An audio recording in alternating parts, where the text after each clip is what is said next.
The RobertsTechJobs.com Indy Speedway League is on the air.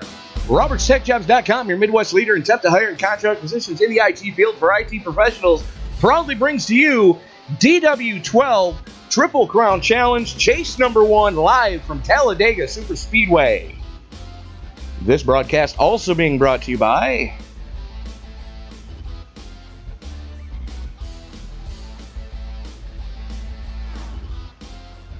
TDA Motorsports, proudly sponsored by the Disabled American Veterans. DAV, an all-volunteer fleet of non-critical medical transport for America's veterans. On more information on how you can get involved, go to DAV.org. This broadcast also being brought to you by David Llewellyn and the DHL Express, Robert Lacavara and Convergent Composites, Mr. Hoot Baker, with promotional consideration paid for by Motorsports Graphic Designs. For all your in-sim graphical needs, you got something going through your mind, you want to see it on your race car, give Tyler Graff a call. Motorsports Graphic Designs.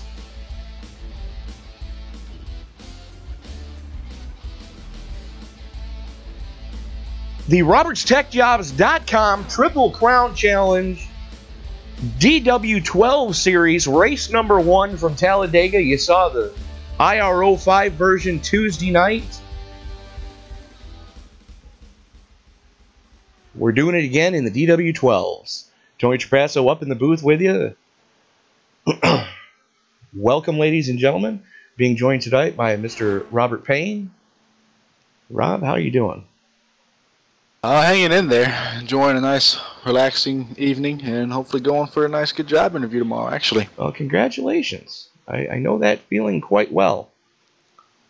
So, practice currently underway. Now, originally, the way that the Triple Crown Challenge was supposed to work was it was going to be the 3 races currently on the schedule with Talladega, New Hampshire, and why am I drawing a blank? Atlanta. However, the setup committee got together with the competition committee, and they decided to change the venue for this coming week's racing. So Tuesday, instead of going to New Hampshire for some lobster, we will be heading back to the Irish Hills of Michigan, going to the Michigan International Speedway, the house that Penske built. Simply because the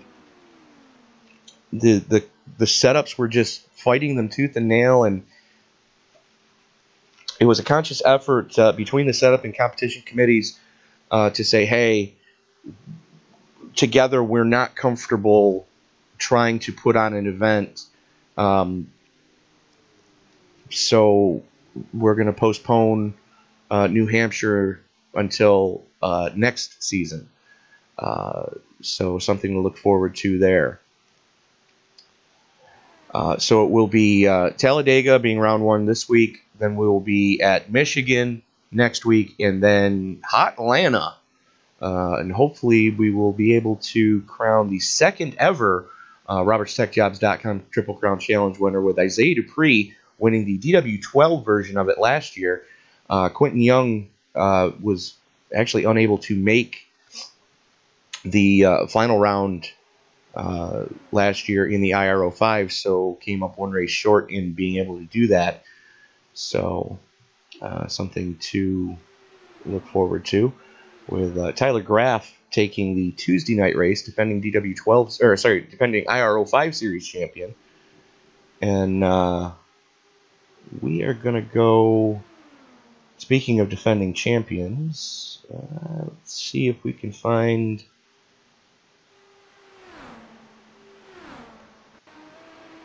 There he is.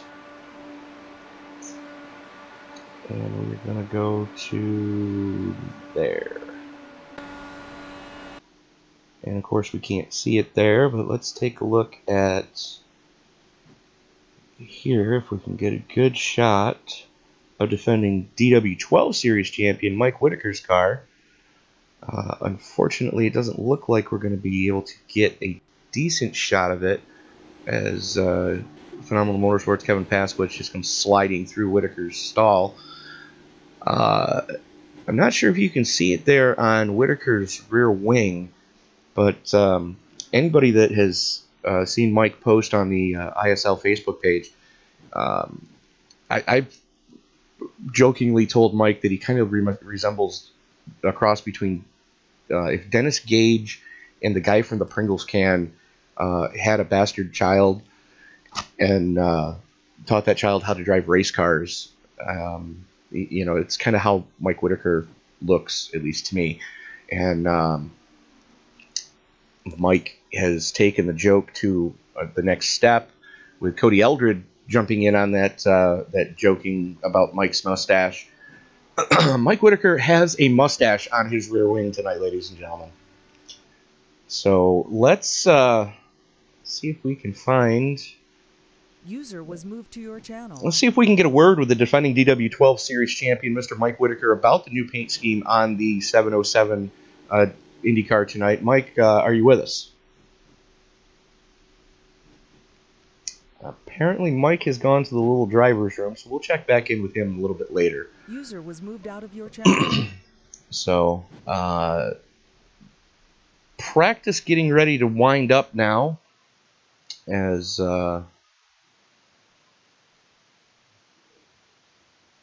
They're moving a qual. qualifying going up, so we're going to bring the live standings up so you folks can follow along qualifying with us.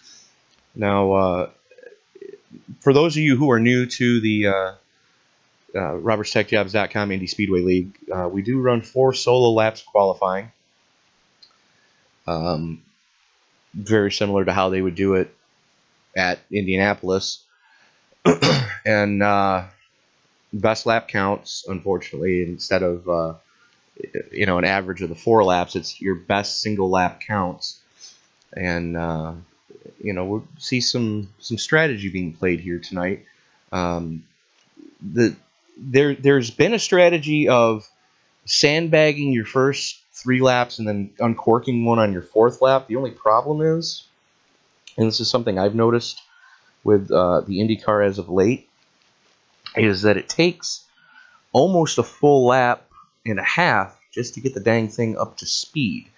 So if you wait until the absolute last lap, like coming out of 4, and uncork it coming out of 4, you're done. Forget it. So first few cars looks like rolling out now. Waiting on the first couple of times to roll in. Now remember that it is going to take a couple of minutes just to get the first laps to show up. And there's the first one popping off. And of course my camera controls decide to stop working at this very moment. So we'll bring those back up post haste. As Brad Truax going quick time. Now remember, this is without draft. So Truax, Dupree, Llewellyn, Napier, that is Terry Adams in the 69 car, currently sitting 5th. Bob Locavara, Jay Anderson, Alex Green, Joe Morganti, and Dylan Lucas rounding out your top 10. Now I would like to point out, for those of you who have followed the series in the past, you remember that Joe Morganti did race control for us a couple weeks back, or a couple races back, I should say. I believe it was either last week or the week before. Rob, I believe it was your first race with us that Joe race controlled for us. Yes, actually. I was trying to think. I was pretty sure it's that race. So good to have Joe Morganti back out on track. And his Strange Nuts teammate, Mr. John Napier, currently sitting 3rd quick. Good to see John back with the league.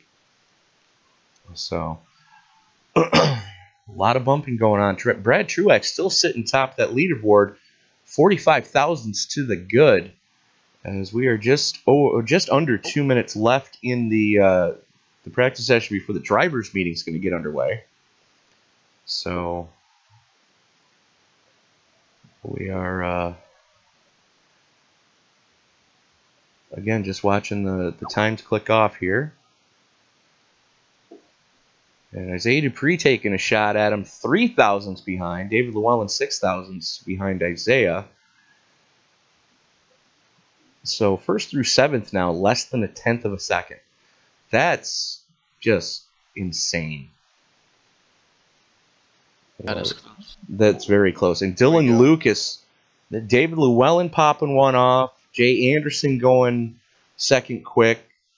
So shades of what we saw on Tuesday night with Team Booze Brothers really popping them off in qualifying here.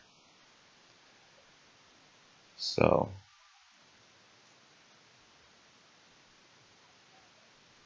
Dylan Lucas sitting third quick.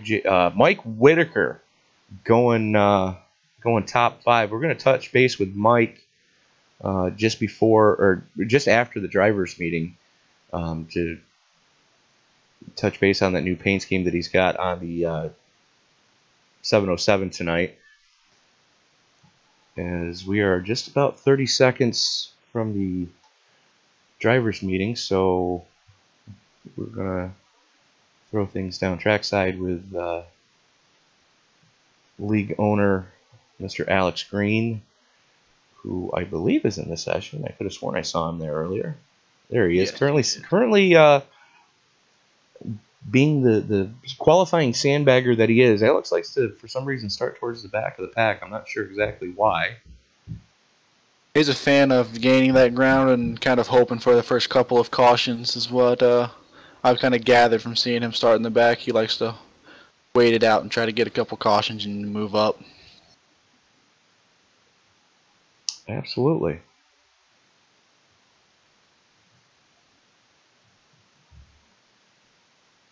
He's definitely always a fan of the back. He likes to start that backside all the time. You're not wrong. I don't think I've ever seen him try to get top 10. He just doesn't like it. He's definitely not a fan of it. I try to watch as many races as I can of him because he races all the time. Even out of league, he's just doing races. But he definitely is more of those stick to the backs and hope for some accidents kind of guy. Get it reviewed, so make sure you claim. Try your best not to get black flags. Other than that, call your pit by the backstretch. Obviously, you can pit off a 4. You can use the apron there. No talking until we're caught up. Let's remain civil. Other than that, really all I got. Have a good race tonight. A lot of fun here. 100 laps at Talladega Speedway. What was the pit exit rule again? Honestly, I didn't hear it. If you said it. Pit on, you can pit out on the back stretch. Do not come out on turn 1. Okay, thank you. I figured, but just making sure. Yeah, and please try to stay below the yellow line, or race control will probably get you. Race control? What's that? We don't have one. Competition committee when they review it. Yeah, I know. I'm just being me. David, are you down in private channel? I'm in TeamSpeak. Ain't nobody in here, apparently. All right, I'll come down.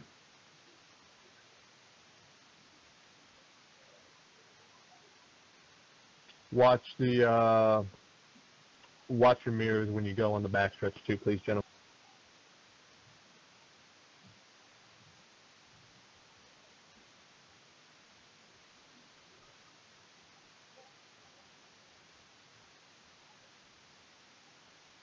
Please, gentlemen. Please, gentlemen.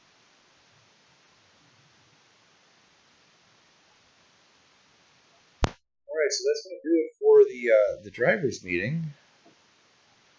As we are going to try to touch base with defending DW12 Series champion Mr. Mike Whitaker about the new paint scheme we saw earlier on the 707. Mike, are you with us? Yeah, I'm here. So, talk to us about the inspiration on the new rear wing paint scheme that you got going on tonight. We kind of had a funny conversation in race chat last week, and the idea came up that I should put a mustache on my rear spoiler. And somebody in particular thought it was a really good idea, so I said, what the heck, and I decided to do it.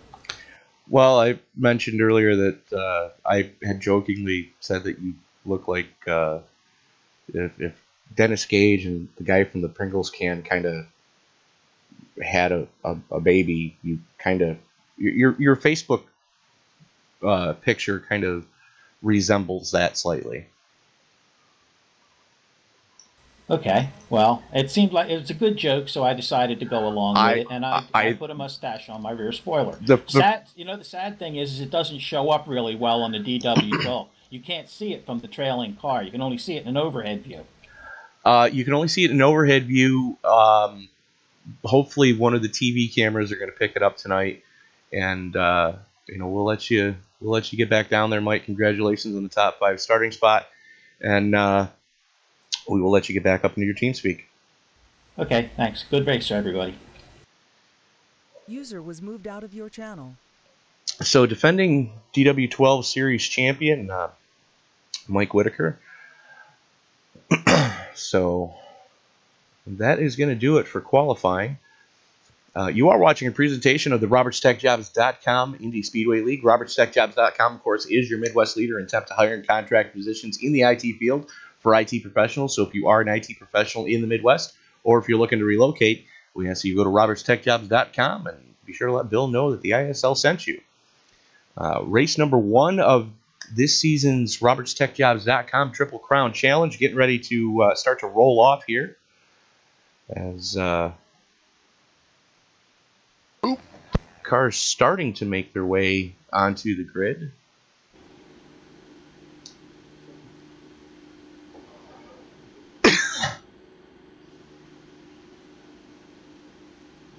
Alrighty. So there you can see the mustache on Mike's wing. So starting up on the pole is going to be David Llewellyn. He's going to be joined by his teammate, Mr. Jay Anderson. Row 2 is going to go to Dylan Lucas and Mark Carpenter. Mike Whitaker and Brad Truex are going to make up row number 3 with defending Triple Crown Challenge winner Isaiah Dupree. He's going to be joining Bob Lacavara in row number 4. Row 5 is going to go to Johnny Antonucci and Kevin Paskowicz, with Nate Dean and Tyler Graff making up row number 6. Row 7 is going to go to Terry Adams and Creighton Carter, with row 8 going to John Napier and Tony Rice. Row 9 is going to go to Joe Morganti and Alex Green.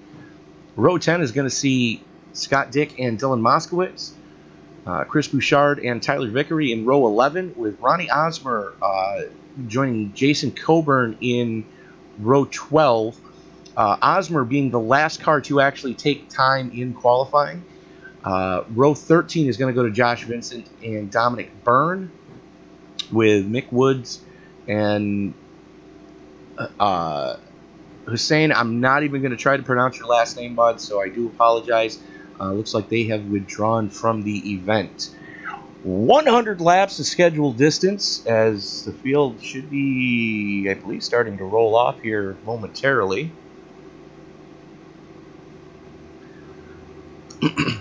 Last couple of cars waiting to grid up here.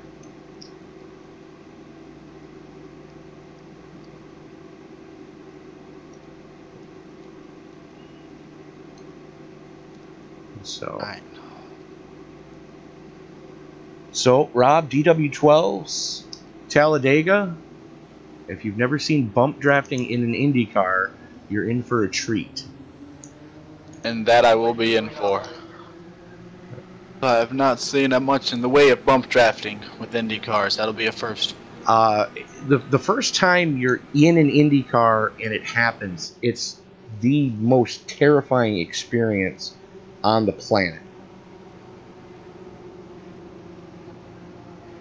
Yeah, I mean, it feels it sounds like it would be something a little crazy, you know. I'm not sure if I really enjoy that in real life. Well, there's a reason why they don't run Talladega in real life, because just in the draft alone, without bump drafting going on, you're hauling off into turn number 3 north of 240 miles an hour. With a good pull, you're closer to 250.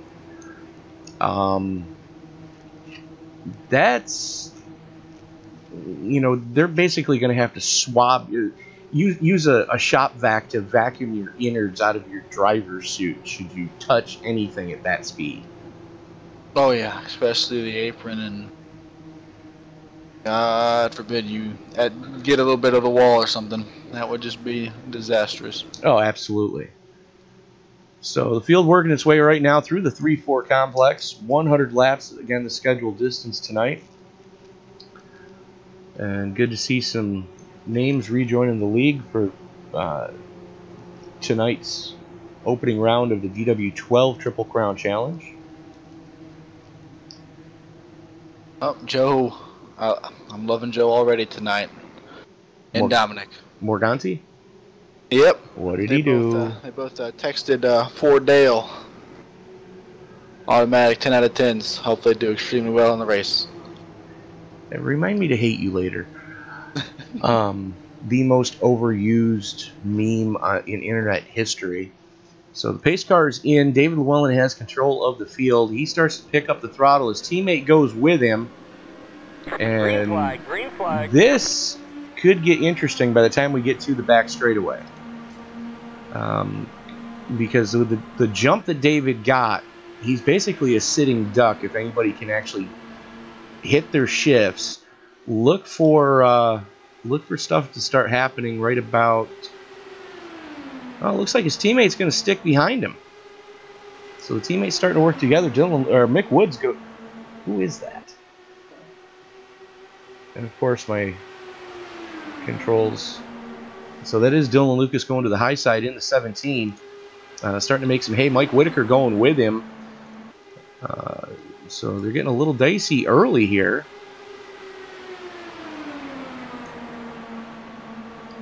Everybody's trying to fight for the control of the race. Well, the thing is, and it's inherent with both plate tracks that we go to, is they are what is been nicknamed bottom feeder tracks, where, you know, the outside line, unless you can get a good run on the restart,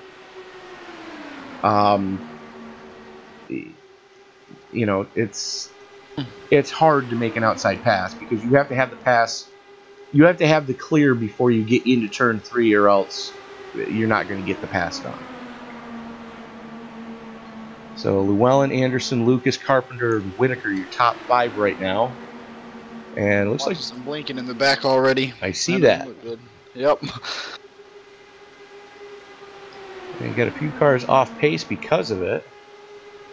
It looks like it might be Creighton Carter, as Carpenter goes to the high side this time in the Petronas,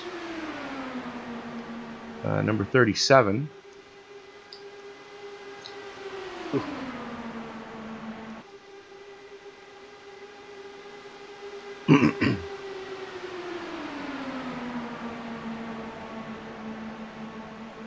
Whitaker trying to make some hay on the high side. There you see the mustache we were making reference to.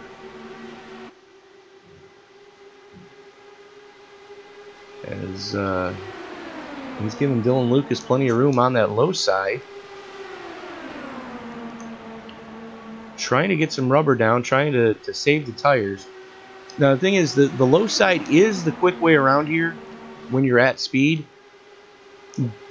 But it can get a little sketchy flirting with that yellow line, because that is where the transition to the apron happens. And as we've seen time and time again here in the DW12s, this car hates apron touches. Oh, yes. Every time. Oh, we have wall contact already towards the back. Somebody hit the wall. Find out who here. Looks like John Napier. Let's go to the replay and see what happened with John. Looks like just arrow push. And John doing a great job to get the hell out of the way. You know, to make sure that we stay green. Back to the front and back to live. As David Llewellyn continues to show the way. Yeah, that was a pretty decent bit of driving there. So Whitaker looks like he's gone back to the low side. Pascoe's working the high side this time. You see him in the purple and black PH Aware, the Mighty car. I would like to point out that November is Pulmonary Hypertension Awareness Month. And for more information on pulmonary hypertension, which, for those of you who are unfamiliar, it is a constricting of the blood vessels in the lungs.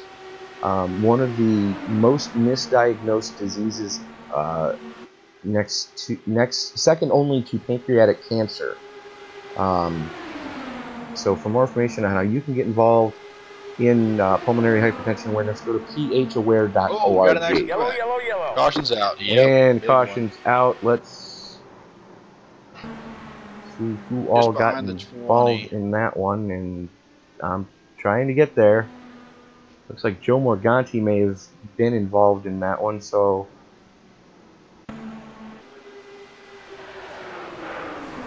okay. So let's see what took place there. Let's see what Ronnie Osmer had to see on this one here. Looks like the 48 had a hand in that. Wow.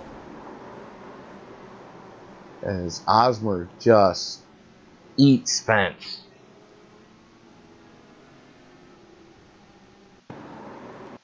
Oh yeah, that one was.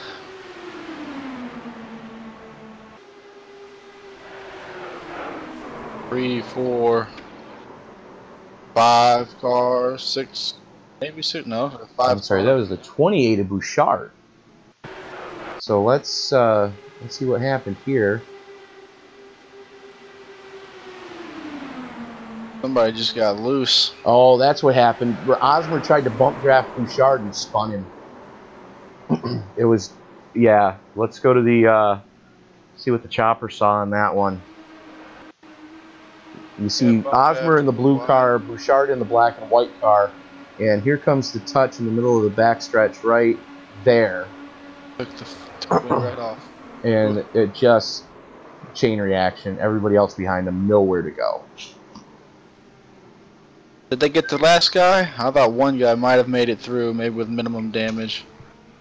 Not. Know if it went over him or not. Oh no. Got him. That was bad.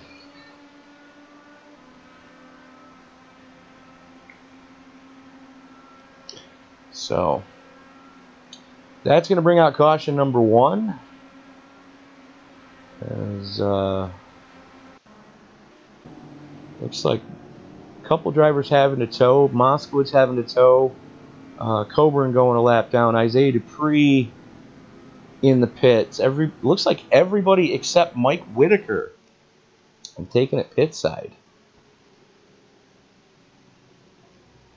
So while we are under caution, would like to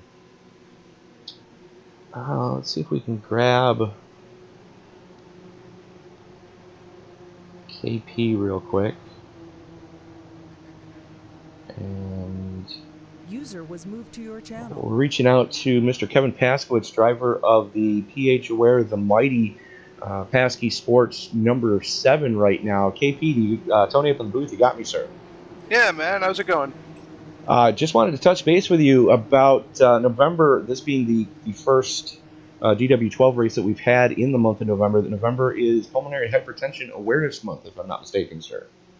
Yeah, so this is the month that we dedicate to pulmonary hypertension awareness, and our sponsors, PH Aware, do a lot with that. Obviously, both promoting the signs and symptoms of pulmonary hypertension, as well as advocating for research, and especially pediatric research, because right now pediatric research, half of all PH patients are children, and there are currently, I believe, 1 drug that is allowed for PH treatment in adolescents. So, just trying to get the message out there and get the spirits up of any patients who might be watching, who might be fans, and Doing what we're doing on the track.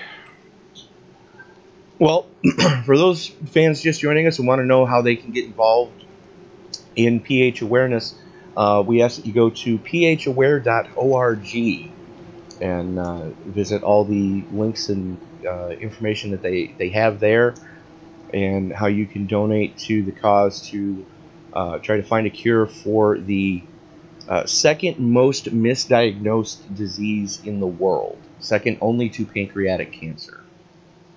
Yes. So I mean, it's, this disease is so very, very commonly misdiagnosed as COPD, asthma, sleep apnea, lung cancer. Actually, sometimes there's many different things, heart disease, that it's, they'll come back and say, well, this is what you have because the symptoms are so similar.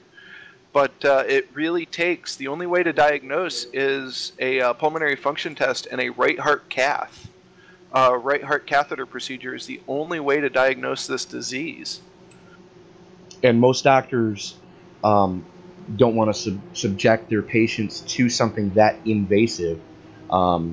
So, they try to go through the rest of the list of options before they run out of other options and say, hey, maybe you might have this. Right, that is very true. So, we're out here and we just want to raise the awareness flag. Of course, awareness through motorsports and e-motorsports and esports, actually, all three are very big. And we hope that anyone out there watching will go to the website and see how they might be able to get involved. This disease affects, our families, our friends, brothers, sisters, teachers, parents. And it's very, very dangerous. And the life expectancy and prognosis of patients is much better if it's diagnosed and caught earlier. Absolutely. And that's something that you and I are both an advocate of, that if you're not feeling right, and if you know that if you think for a moment that something might be wrong, go see a doctor and say, hey, I don't know what's wrong, but something's not right. And the earlier that you can admit to yourself that you have a problem, the earlier that your doctor can say, hey, you might want to XYZ. So, KP, it looks like the lights are getting ready to go out on the pace car. Best of luck to you in the rest of the race, and hopefully we'll be talking to you in a little over an hour. All right, let's hope so. Thank you, Tony. User was moved out of your channel. So, once again, thank you. Once again, November is Pulmonary Hypertension Awareness Month. For more information on pulmonary hypertension awareness, go to phaware.org.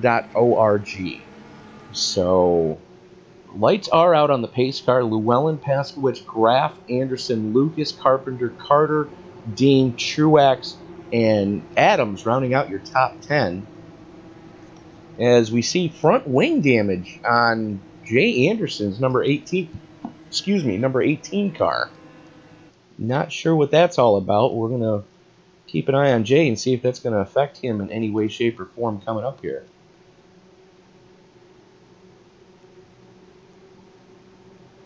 I'm looking forward to this restart.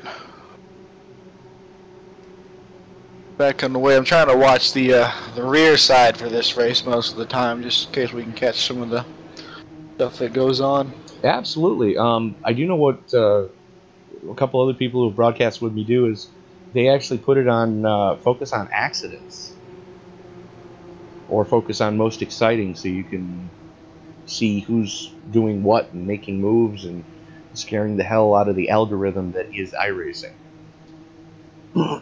So, field working its way through the 3-4 complex. Working lap 11, we're going to get the restart starting lap 12. You see defending IRO 5 Series champion Tyler Graf sitting there in third place. So, but again, the wing damage on Jay Anderson's car, I'm not sure if that's just an iRacing glitch or if he really has that damage to the left front wing. It's going to be interesting to see what happens here on the restart once the field actually gets up to speed, because I got to think that car is going to be ill handling as all get out as soon as this starts to cut loose. Yeah, I don't think that's going to be very good. Really don't. I'm trying to look. Green, green, green. Me, it's not at least not right now showing. And So that's just a glitch. Llewellyn pulling the trigger just before the green flag goes. Woo! Jay Anderson trying to go with his teammate. The only problem is he's got 2 cars in between him and Llewellyn. So Tyler Graff slotting into second place, and they've got a run on the back straightaway here.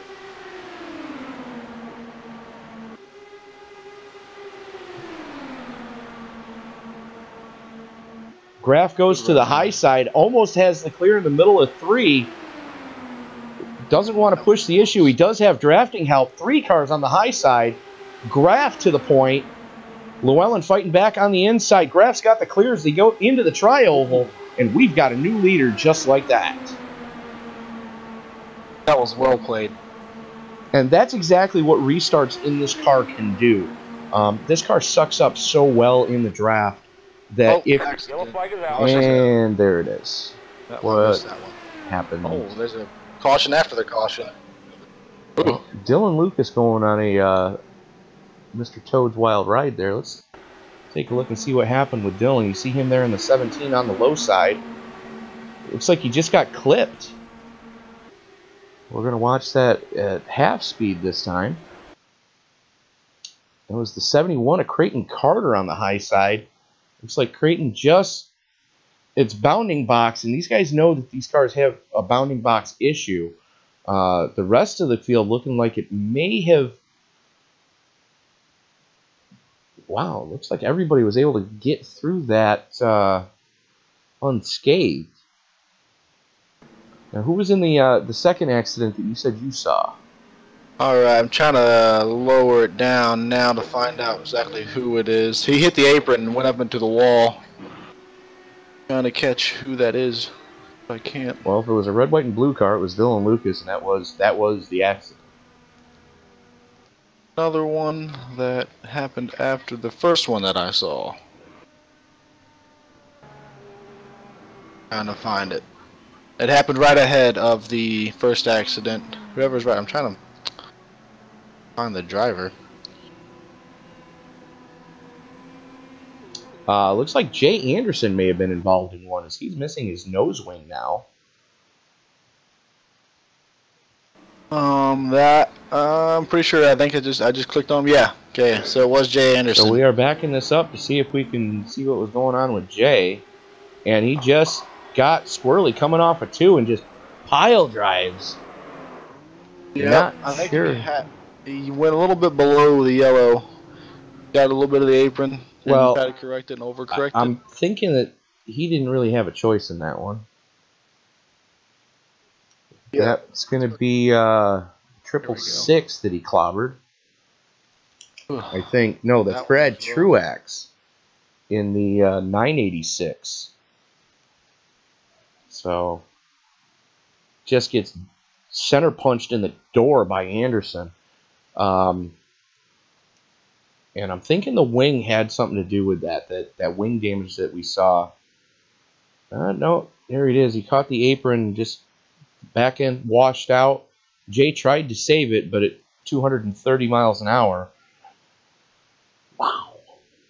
Yep, that's going to be that apron game again. Yeah, unfortunately, I believe you're right. So Anderson able to get the car fixed. Yeah. So it looks like John Napier has withdrawn from the event. Let's see if we can find John. Looks like John might be spotting for Joe Morganti now. At least that's what I'm seeing. So some cars deciding to take it down pit road, some cars deciding to stay out. Looks like Tyler Graff took it pit side. So that's going to hand the lead of the race back over to David Llewellyn. Llewellyn, Paskowicz, one of the unsung heroes of the league, currently sitting in third place, Mr. Terry Adams. Now, for those of you who are unfamiliar with the league and why I call Terry an unsung hero, since Season 1 when I was racing, Terry has basically been one of the leaders for the setup committee. He's tried to step back and let others, kind of fill his shoes, but without Terry, this league would seriously be lost as far as finding setups for for both IndyCars that we currently run. So, on behalf of the entire RobertsTechJobs.com Indy Speedway League, Terry Adams, thank you for all that you do. So, Llewellyn, Pasquich, Adams, Green, Alex Green, league owner, currently sitting in 4th. Good to see Alex running up towards the front. Bob Lacavara, currently sitting in the top 5. So, Pinnacle Motorsports having 2 cars in the top 5. Team Phenomenal Motorsports having 2 cars in the top 5. So, good running going on for the team points so far. We got Tony Rice in 6th, Mick Woods in 7th, Tyler Graff, after taking it pit side, won the battle off pit road against teammate Creighton Carter, who currently sits in 9th, with Mark Carpenter rounding out your top 10. So,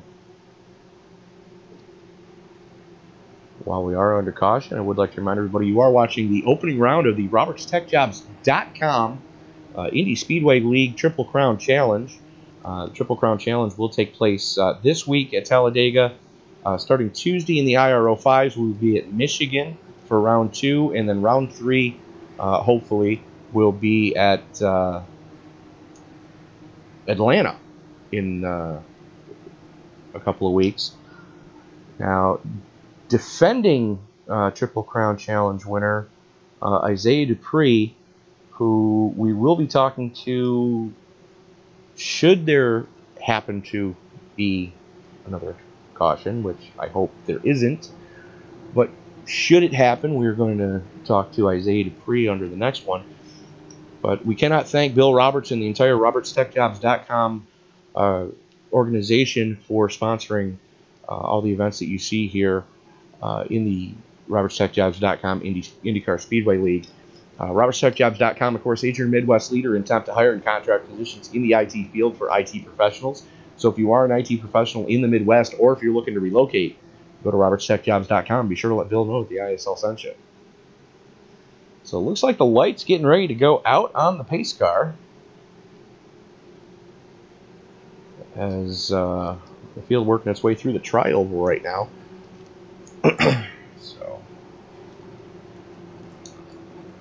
So far, the first attempt that we've seen on camera for bump drafting in IndyCar ended poorly. Yeah.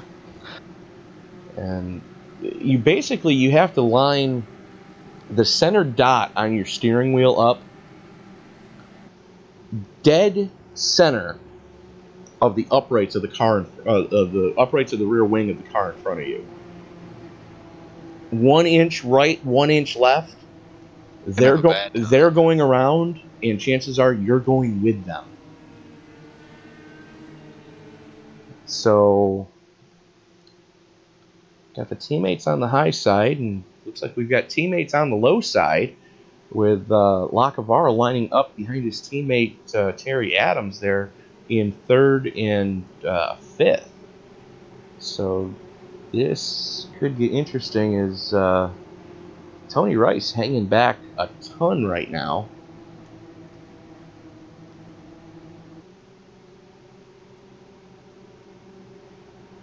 And for a minute there, I thought KP's cap may have peed on his router again. For those of you who were watching the Chicago race and you saw KP take the lead and then just disappear, his wife's cat peed on their router. Yeah. So, as KP blinks again, and I'm sure that Alex Green is letting him know, hey, you're blinking bad, bud. Which can happen under caution, but usually those blinkers straighten themselves out once we get back up to speed. It's when you're blinking at 240 miles an hour, that's when it gets sketchy. So, hopefully that solves itself. As pace car getting ready to duck on in. Oh, that's scary. He's gone for. Yeah, I know, right? Seconds. Ooh. Not sure what's going on there. Alex Green wasn't sure what was going on there either. Looking like a rough.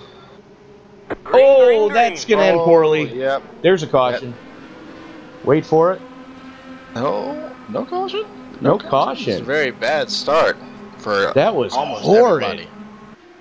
Whoa. Wow. The entire field got checked up there.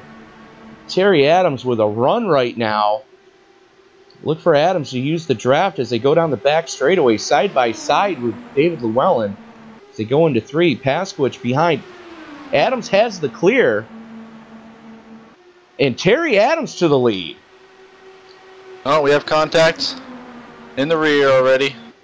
Looks like it's going to be saved. He's going to just ride the apron out. Nate Dean way under speed right now. Brad Truax trying to get back up to speed as he's finally out of the pits. So give that lap to Adams by, wow, 3/1000ths of a second to the good. So that was cool. Oh! As Alex Green gets into the side of David Llewellyn. Not sure exactly what happened there. Why? I'm not sure why that happened, but it did happen.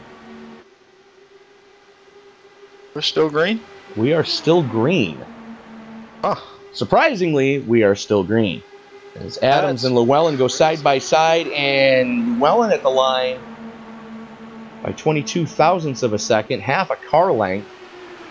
Adams still fighting back on the inside. Alex Green back to the inside, still in the draft, looking for a hole, no hole to have.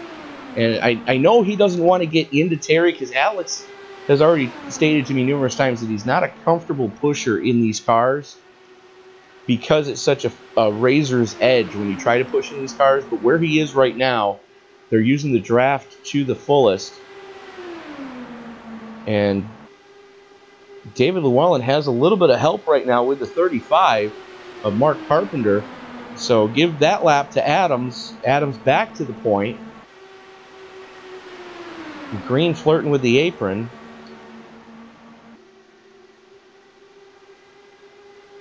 And basically throw a blanket over the top 8. And then you're over a second from Paskowicz in 8th to 9th place Scott Dick. That's huge at a place like Talladega. I mean, you don't even see 9th place in that shot right there. As they work their way into the tri-oval again, Adams still holding the lead.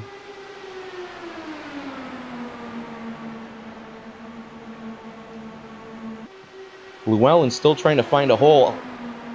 Pinching down a little bit. That could possibly end poorly. And there's the bump draft, and there's the crash. Yellow, yellow. There's the caution. I think... Yep. Someone else picked up... Oh, they picked up a couple other ones towards the back. They picked up a lot of cars. When that happens at the front of the field... Oh, man. Watch this. Yeah, we're going to go to the chopper cam on this one. And so there's Alex. Gets into everybody. And just gets clobbered. Oh, man. Yep, gets clobbered. Oh, man. Let's back that up a few more seconds here and see. So what's going to happen is here they come into the back straightaway. Green's going to get a run. He's going to try to bump draft Terry Adams, but you see he doesn't hit him square. And turns David Llewellyn. Llewellyn's a sitting duck. Ooh! Creighton Carter going for a ride.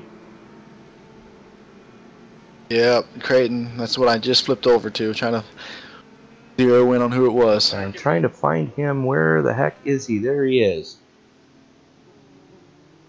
Let's, Yep, he ran straight into, I believe that was Alex. Well, we're on board with Creighton. This is the helmet cam. He's got 2 cars in front of him. All he needs is smoke.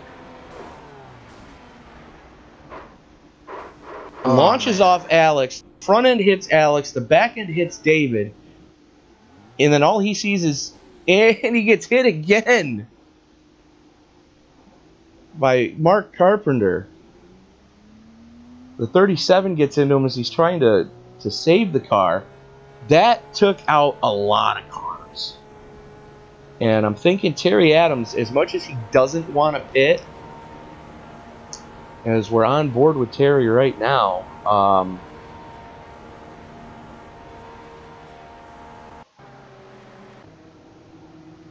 you know what, we are going to... Where is Terry? Which room is he in? There he is. So we are going to touch base with current leader, Mr. Terry Adams. Terry, Tony up in the booth, do you need us to send a new fire suit down to your pit stall for your team? Actually, I need a respirator because my heart rate just jumped way up there. I can imagine so. 240 miles an hour sideways is probably not how you wanted to spend a Sunday evening. I had no idea if I was going to straighten that thing out. I just felt it start to go, and I just didn't want to overcorrect. I just kind of like the skateboard. I just waited for it to settle. Well, to use some dirt racing terms, it looked like you used David Llewellyn as a cushion because he got sideways as well. Now, I'm not sure if you know exactly what happened, but it looked like Alex had a run on you, tried to bump draft you, and just hit you about 6 inches off center. Yeah, I felt the push, and I kind of felt the car twist. I don't know, maybe that's when David's nose was coming to the left because of him and Alex touching. But, yeah, the back end violently started going left, and I thought I was gone. I didn't know if I should brake, you know, but you got cars behind you, or just let it float, so I just decided on float. Well, Terry, like I said in the broadcast, you were definitely one of the unsung heroes of the league, and on behalf of the entire RobertsTechJobs.com Indy Speedway League broadcast team, thank you for everything that you do and have done for the league. Before you leave me, can you do me a favor? Yes, sir. Is my rear wing on? Looks good to me. Okay, I just didn't know how much damage she took in the hit. The Kardashian looks a little crinkled, but not bad. I've seen worse. Okay, well, yeah, I'm looking at fuel. I got to debate something anyway. Well, best of luck to you, Terry. We'll let you get back up into it. All right. User was moved out of your channel. So, looks like light's getting ready to go back out on the pace car here. No, light's on for one more lap. So a lot of cars taking it pit side. Terry Adams staying out. Doesn't look like he really got any damage from that one, so it probably was just wheel-to-wheel hit. Left rear or right rear Kardashian looks like it may have just taken a slight pop, but that shouldn't be too bad. That's going to move Dominic Byrne, the Irish assassin, up into second place. If you'll notice, Dominic's also rocking PH Aware on the tricolor number 86. So good on you, Dom. Tyler Graff currently sitting in third. Tony Rice in fourth. Scott Dick rounding out your top five.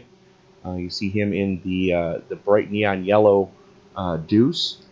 And Josh Vincent moving up. And we are going to quickly grab... We are going to quickly try to touch base with defending... DW12 Series RobertsTechJobs.com Triple Crown Challenge winner, Mr. Isaiah Dupree. Hey, what's up, Tony? Well, we are in round one of the second season for the Triple Crown Challenge, and you are currently the only man to have actually won the Triple Crown here in the ISL.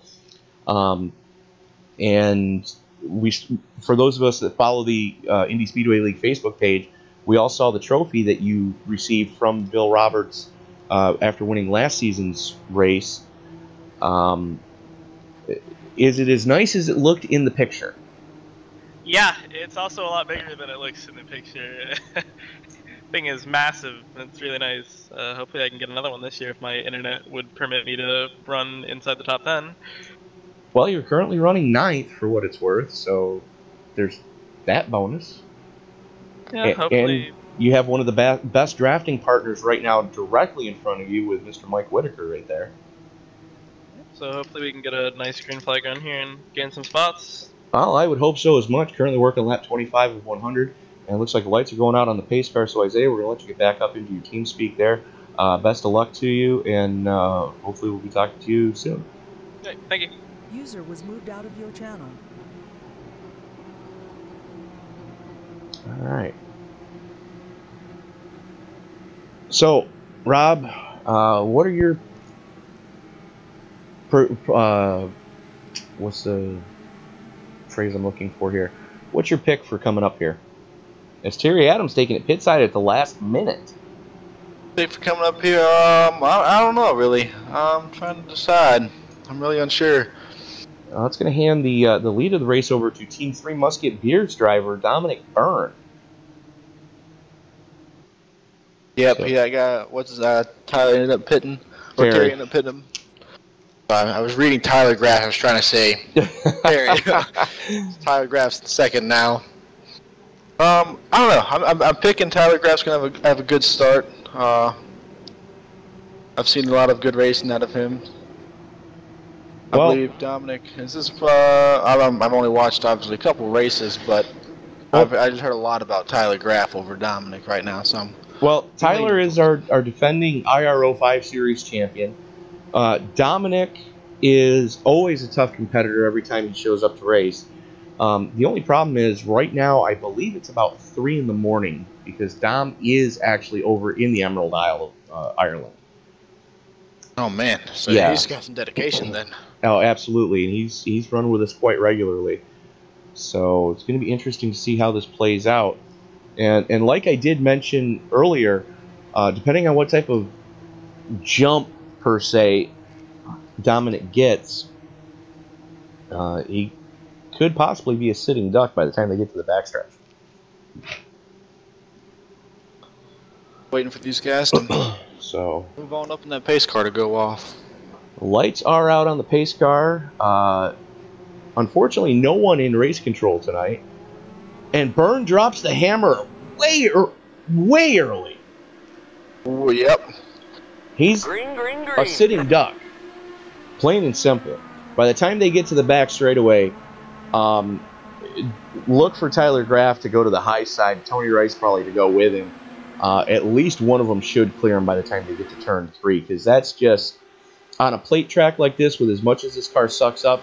And you saw he had a wicked jump, and here we go. Graff to the high side, just motoring. And makes it look that easy. That's what 7 miles an hour looks like as far as a speed differential between Graff and Byrne by the time they got to turn 3. Byrne trying to fight back on the high side. Graff with the preferred line right now through the tri-oval. Give that lap to Graff. And Byrne's got Tony Rice working with him. Byrne trying... that car looked a little bit twitchy going through the 1-2 complex. I'm thinking Tony Rice saw it and may have just wisely backed out, knowing that there's a ton of racing left, because they're almost 3 wide. And here comes Jay Anderson, another party heard from, and Isaiah Dupree, defending Triple Crown Challenge winner, blinking, but into the top 5. 3 wide now. 3 wide with Tony Rice, the meat in the sandwich, holding his line. And Isaiah Dupree is going to get freight trained because here comes Dylan Lucas in the 17 as well. Yep, he's going to get pushed right back on out. Oh, they're trying to go 3 wide, top 3, and the caution's out somewhere. Let's find where the caution was. Johnny Antonucci going for a wild one. Let's take a look and see what happened to the New Jersey boy. Just, wow, what on earth was that?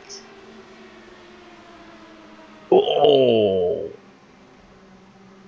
Brad Truax nowhere to go, just center punches Antonucci. And the car just up into the wall. Yeah, there's really... And then Truex with just nowhere to go. Oh, give me 1 second. I got a quick conversation to have in the room. Be right back. Go ahead. Just, wow. Let's see if the chopper picked up anything that we missed.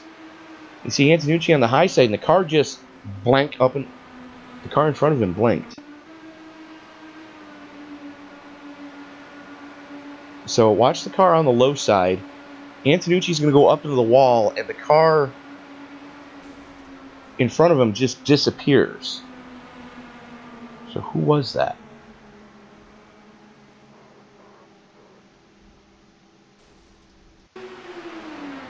That is the 44 of Nate Dean.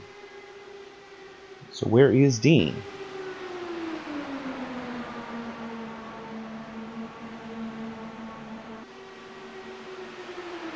So Dean blinks, Antonucci goes into the wall. So not sure what all happened there. That was kind of wild. And if you'll bear with me a second, folks.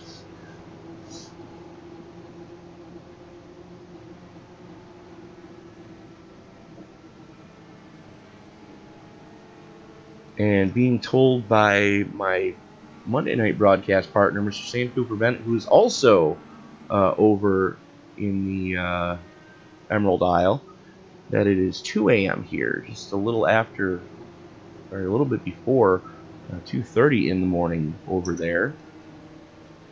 So Jay Anderson inheriting the lead of the race, and I'm just going to make a quick note to our competition committee that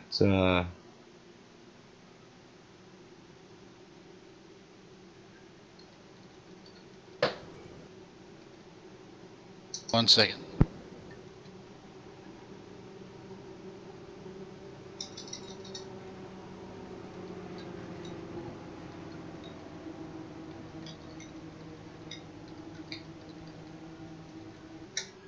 So just making a quick note to the competition committee about that accident because we don't have anybody in race control right now.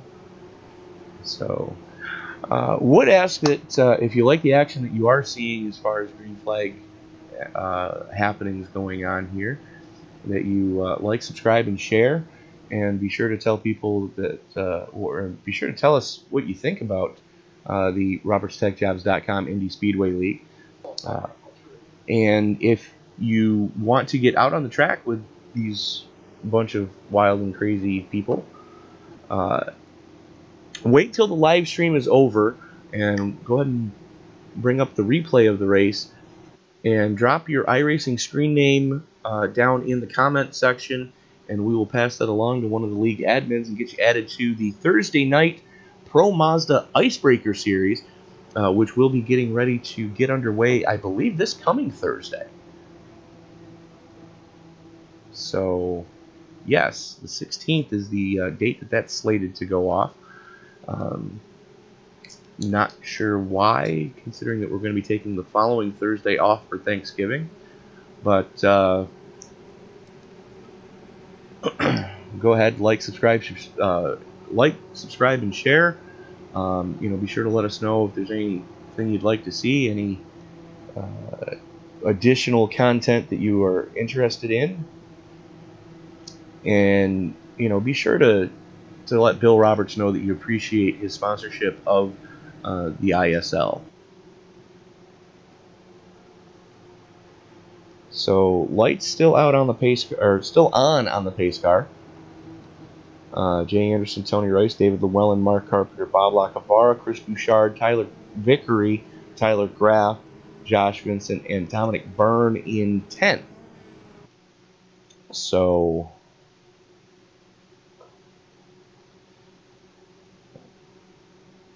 that is your top 10, as we are currently under caution for the 4th time. Just about 15 laps under caution so far.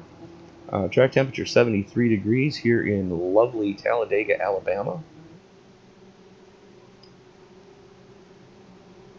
And I'd like to point out that the pole time that was set tonight is over 10 seconds quicker than the pole speed that was set here in the Cup cars, the tin tops, if you will. So something to be mindful of, that just about once every 4 laps, one of these cars, roughly every 4 laps, would be putting a Cup car a lap down.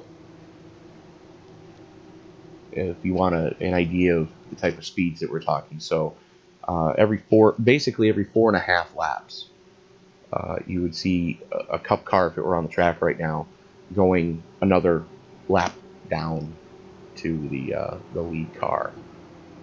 And that takes some doing, considering those guys are usually cranking around here, flirting with the 200 mile an hour mark. And these guys tonight are hauling off into turn number 3 at north of 240 miles an hour.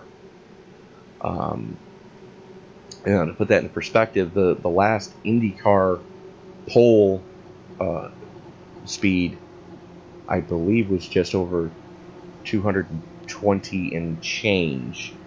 So you're looking almost 10 miles an hour faster. I'm sorry, 20 miles an hour faster than you would see at the Indianapolis Motor Speedway with what these guys are cranking off into turn number 3. So lights are out on the pace car. Anderson, Rice, Llewellyn, Carpenter, Lacavara, Bouchard, Vickery, Graff, Vincent, Byrne, your top 10. More blinking going on again. Of course. Gotta love that blink. You get used to it under caution. It's when it happens under green that you really start to worry about it. So as far as who's got lemon in their eye, looks like Isaiah Dupree just about to hit the century mark on blinks. Currently blinking 99th time. Nate Dean with 27. And I did send a message to the competition committee to talk to Dean or review that incident with Antonucci, considering there is no race control tonight. So going to be interesting to see how that one plays out in tomorrow's competition committee meeting. So the field working its way through the 3-4 complex.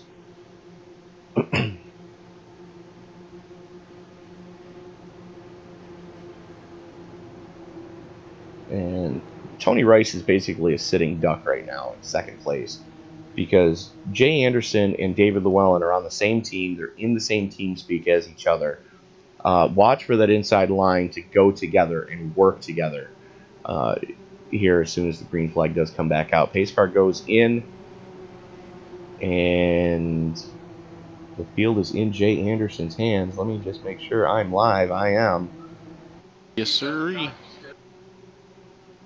And Anderson holding him back a little bit. Looks like he doesn't want to be the sitting duck going into turn number 3. Green. Finally pulls the trigger as the green flag starts to wave. His teammate going with him. Now it's going to take a lot of patience right now on David Llewellyn's part not to clobber his teammate, especially when they go through the 1-2 complex. Now we can start to push him here down the back straightaway, but David is another one of those. He's not a comfortable pusher. He's fine being pushed, but not comfortable pushing in these cars, simply because it's such a razor's edge. When you get it right, it's a beautiful thing. When you get it wrong, it looks like a slaughterhouse. Accidents happen. Yes, and we don't want to see any more happen, considering that we're currently only working lap 34 of 100. So Anderson currently showing the way. Tony Rice still trying to get that outside line to work. Hanging tough on the high side. Bob Lacavara coming up to try to help. And there we go. The teammates working together, and Llewellyn pushing 241 miles an hour off into turn number 3. And that was with David Llewellyn pushing. So let that sink in for a moment. In a DW12, you know, you're 40, almost 50 miles an hour faster than a Cup car. I mean, they're flirting with 200, but they use the restrictor plate to keep them down. These cars don't have a restrictor plate. Yeah. So, you know, these guys are just cranking around this place. Oh yeah, no, and Nate, wow, talk about a ballsy move. Mark Carpenter saw an opening. David Llewellyn, I think, just let him have it because there's still a lot of racing left to do.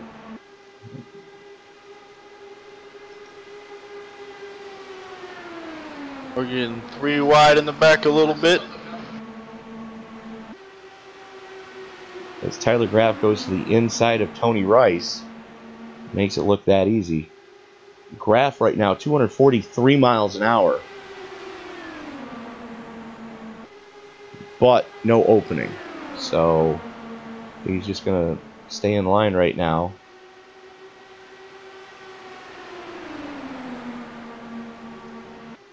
Currently 23 cars on the lead lap. Anderson continuing to show the way. Carpenter hanging tough on the high side. Looks like he's going to get some help from Tyler Graff. Graff's going to give him a good shove down the back straightaway here. Now, Tyler is a decent bump drafter in the Indy cars. Ooh, getting a little swirly back here. They are getting a little squirrely towards the tail end of the field. Yeah, as Isaiah Dupree goes side by side with Tony Rice. And Dominic Byrne trying to work his way back up towards the front.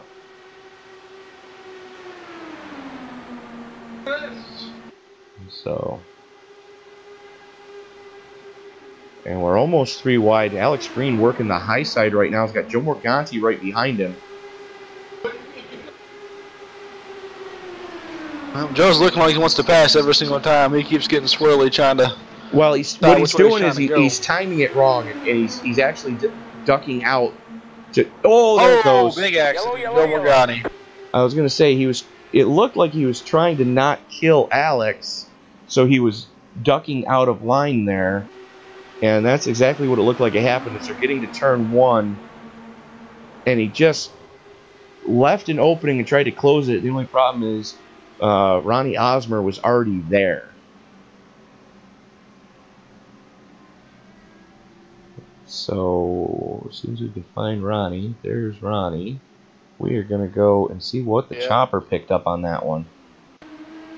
So, you see Morganti there, gets ready to shove Green, realizes they're going into the corner, goes up high to avoid clobbering Alex, leaves the opening. Ronnie Osmer's there, and just unfortunately tries to close it, but it's too late. And Osmer was lucky he didn't get a brake dancer at that point.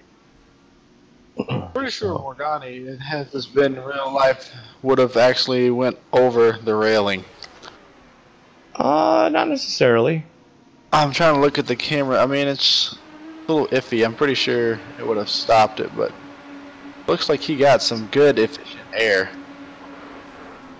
It kind of breaks. No, the top of the catch fence would have brought him back down. But the thing is that the only thing that would be left would be the tub. The engine would have been disconnected, and it's not him as much as it's the other car involved in that one. I believe that was Nate Dean in the 44. Dean's the one that really went on a hell of a ride. Dean is on the low side as we're watching this replay again. And yeah, Morganti goes high. Dean just... That's a basilar skull fracture waiting to happen. Thank God this is a simulator. We get one of those, at least one of those every race, and you know, we just got one tonight. Yep. So, actually, after that caution, 3-0, Green actually almost got into somebody. Well, after the caution, had a close call. Well, here we are. Here we are watching, along with the chasing. Where is he? There's Alex in the black and orange car there at the top of the field. Looks like he's checking up. as they're trying to catch the pace car. And that's usually when everything happens, because these guys are cranking along at, north of 150, 160 miles an hour. They go to catch the pace car, which is only doing, I believe, 70 around here. And then it's checkup city at that point. So, gotta love those yep, checkups. there it is.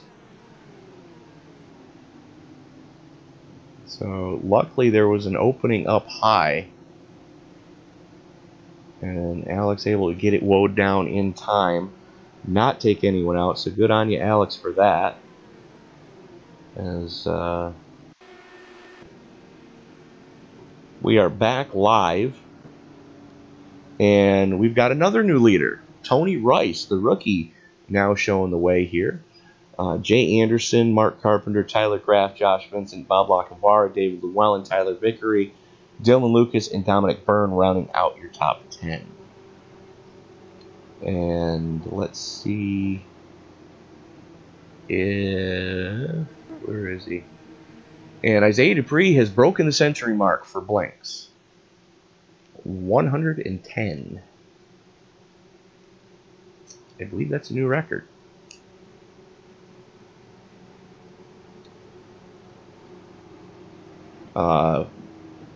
One more withdrawal to bring you folks up to speed on. It looks like Kevin Paskowich has withdrawn from the race.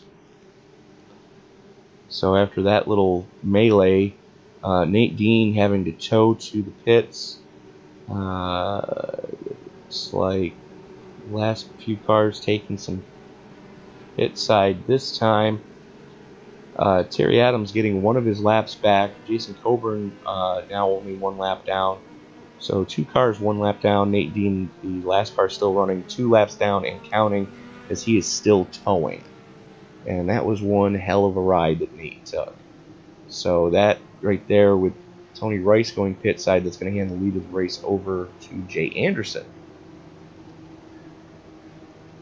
who, if you were with us at the beginning, saw Jay start from the outside of row number 1.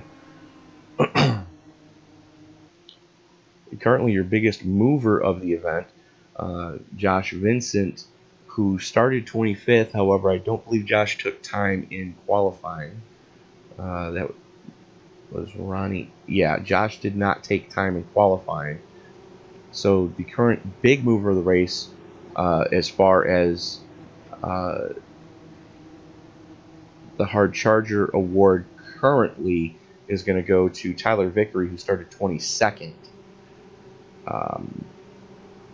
No, yes, 22nd, because Ronnie Osborne, who started 23rd, was the last car to take time. So Tyler Vickery currently running in 7th, your current Hard Charger. And there we see Tyler in the 24. Go ahead.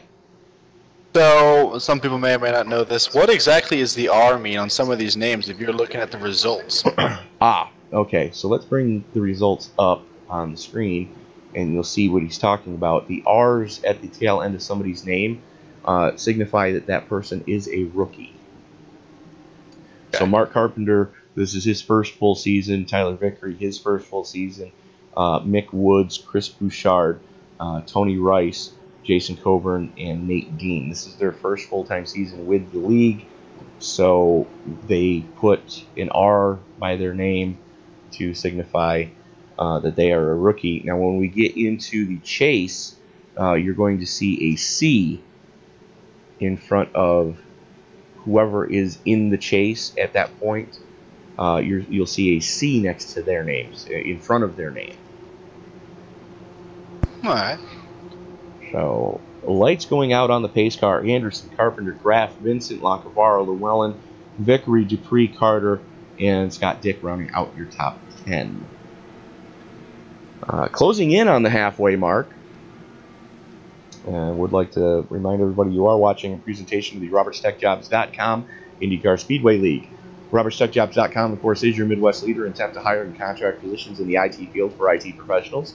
So if you are an IT professional in the Midwest, or if you're looking to relocate, go to RobertStechJobs.com. Be sure to let Bill know that the ISL sent you. And be sure to also let Bill know that the ISL appreciates everything that he does for the league. And we also ask that you like, subscribe, and share. Join us on Facebook at IndyCar Speedway League. And we will have round 2 of the Roberts Tech Jobs Triple Crown Challenge being moved from the Loudon, New Hampshire to the Irish Hills of Michigan. The competition committee and the setup committee agreeing that the setup, they weren't comfortable attempting to race the setups that were available to us for the IR05, so we will be moving round number 2 of the Triple Crown Challenge, which will be race 10 of the regular season, to the Irish Hills of Michigan, the house that Penske built. As the field works its way through the 3-4 complex.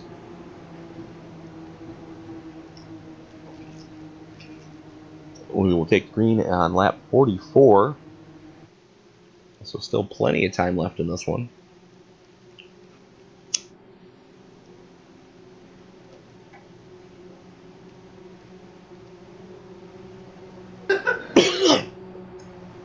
And I'd like to point out that so far it's been a vastly different race from what we saw on Tuesday night.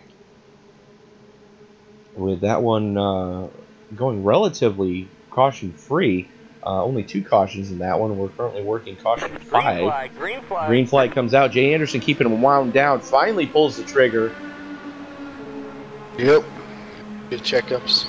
Well, Jay was playing the game the right way at that point. Knew he didn't have any help around him and didn't want to be the sitting duck going into turn number 3 as they go down the back straightaway. Josh Vincent to the high side now. Good to see Josh back with the league. Josh had some troubles last season. Good to see Josh running back with us. As Jay pinching down, trying to use that side draft. Got to be careful, though, because these cars do have a bounding box issue. As Vincent to the point. Anderson still trying to fight back. Vincent with the 5 1,000ths of a second at the line for Josh Vincent. Mark Carpenter trying to push Jay Anderson right now. So Carpenter going to try to learn how to bump draft in an Indy car.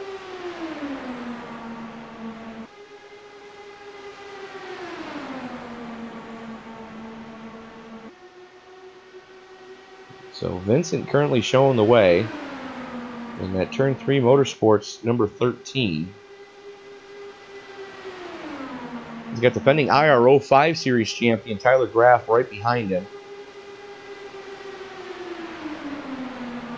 And a couple of series sponsors, Bob Lacavara from Convergent Composites in the 05 on the inside of David Llewellyn in the DHL Express number 11.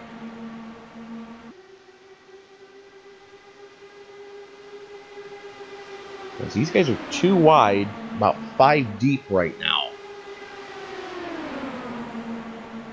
Well, it looks like everybody seems to finally have calmed down a little bit. Yeah, it looks like they're finally in to get some of these laps out of the way. And don't forget to get your hate mail coming, folks, because I think I just jinxed the field.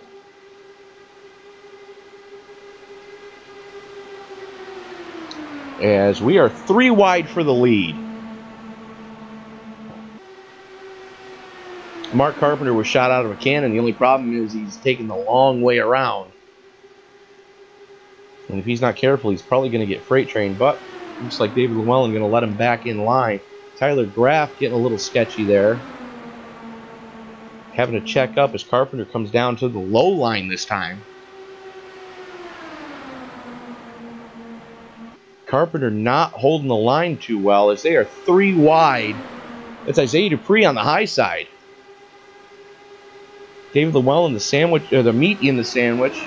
Carpenter on the low side. What could possibly go wrong here? That's the most terrifying place you can be for a rookie, is on the low side. It's Jay Anderson doing some ducking and weaving. Well, they're 3 wide halfway through the pack and back now. It's Alex Green, the meat in the sandwich, getting a hell of a run up the middle.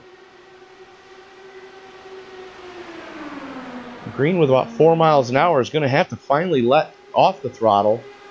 Oh, flirting with disaster with that apron touch. Oh, yeah. And you said that you were worried that he was playing on the apron a little too much in practice. I think he was trying to figure out how to save the car should that happen in the race. So good on you, Alex, for being proactive on that. I agree. This could spell trouble for the rest of the field as the Team Booze Brothers teammates, David Llewellyn and Jay Anderson, have finally hooked up on the high side. Now middle lane as Isaiah Dupree trying to get that outside line to work. Not going to be able to pull it off. As looks like Ronnie Osmer, who is currently... Osmer's back on the lead lap, so good on you, Ron.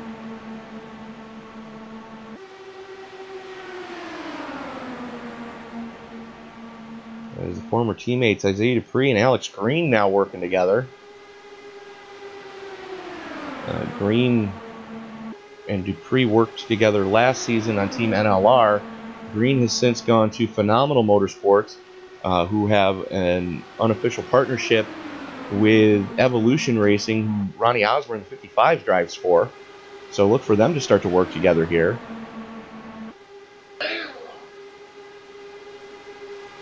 And Carpenter with the nose out front. Carpenter with the clear at the line. The rookie back up to the point. So had a hell of a run up the middle. Now, that is the one gripe a lot of people have about the iRacing algorithms is in real life, the middle lane is generally referred to as the sucker hole because in a draft situation, you have no air going to your engine. Whereas in iRacing, they kind of left that part out of the algorithms. So you get all the draft and you don't lose any of the power. So if you can get a good run up the middle, we've seen it a couple of times so far tonight with Alex Green using it to his advantage. Now Mark Carpenter using it to his advantage to go to the point. I've been watching Alex. He's at the middle of the pack. I'm just trying to watch back right now, doing the weird chase. He's slowly gaining some ground here. This run through right now. Well, right now he's making Jay Anderson think about his lines. As Isaiah Dupree with a power move cuts off Anderson. Anderson crosses him over as they go through the tri-oval.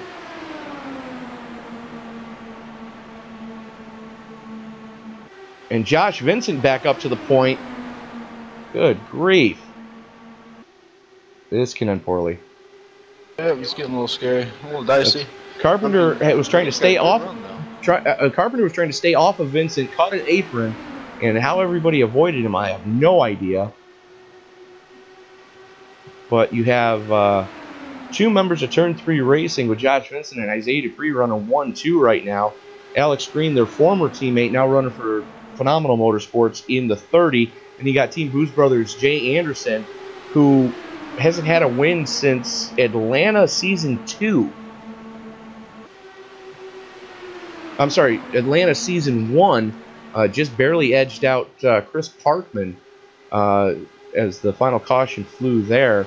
Won that race by half of the front wing. So, you know, Jay would like to punch his ticket into the chase and set his sights on trying to win the Triple Crown Challenge in the DW12s this season, as they are 3 wide again. Anderson with a push from Dylan Lucas right now. I feel like Green actually lost his teammate, unfortunately, because he had a good run. He started towards the back of the pack this last startup, and he pushed himself all the way up to. Well, he was Green's only back to 6. Green's only official teammate in the race has already retired. That was Kevin Paskowitz. Now there's an unofficial partnership with Phenomenal Motorsports and Evolution Racing, with Ronnie Osmer in the 55 running for Evolution. So, you know, look for those two guys to work together because I believe they're in the same team speed. And we are closing in on green flag stops, ladies and gentlemen. Something I've been waiting for all night to be able to say to you. just past halfway. We are 45 laps to go. Oh, Josh Vincent. Did he save it? He didn't clobber anybody. Saved it. Yep. Good on you, Josh.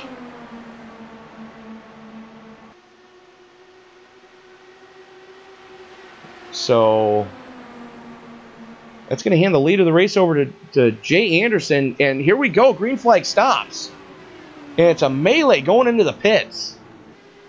Yeah, I was about to say, I saw a lot of guys just all of a sudden exit for the pits.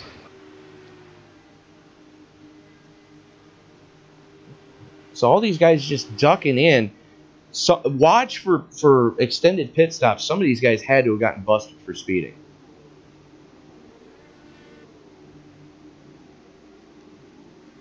I'm not Whitaker too sure. I in saw some two. brakes fly coming on the way in. Isaiah Dupree down and off the jacks. Looks like he is going to win the battle off pit road. Meanwhile, Ronnie Osmer now coming pit side. He's got David Llewellyn going with him. Tyler Vickery going with him.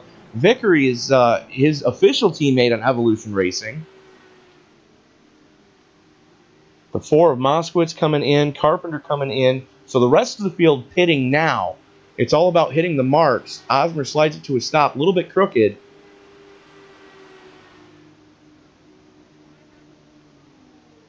Down and away.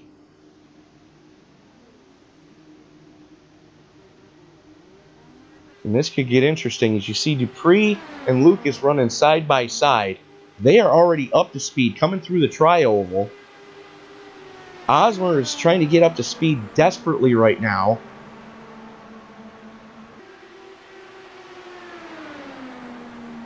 And these guys are going to overtake him.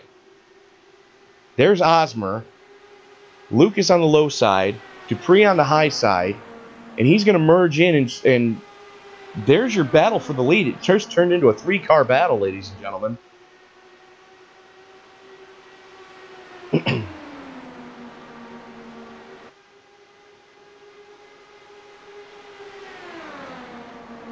And it looks like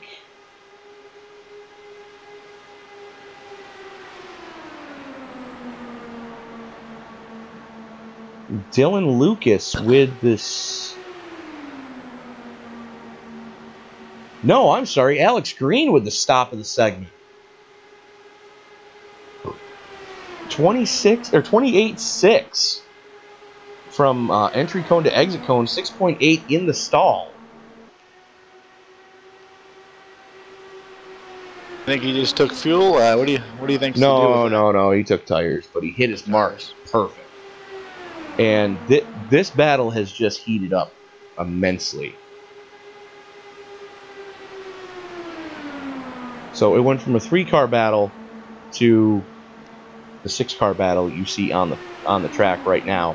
And they are over a second and a half from Tyler Graff currently trailing this pack to Dylan Moskowitz in 7th.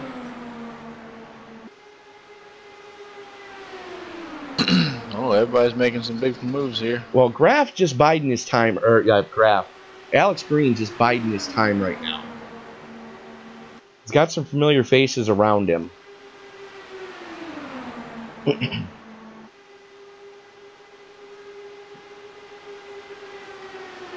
So he knows pretty much what these guys are doing.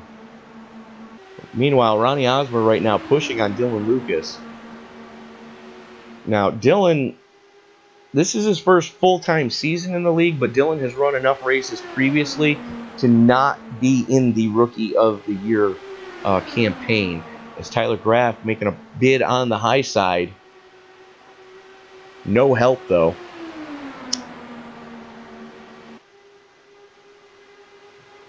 Lucas, Graff, Osmer, Green, Carter, and Dupree, your top 6 right now. Almost 2 full seconds to the good over Dylan Moskowitz, currently sitting in 7th.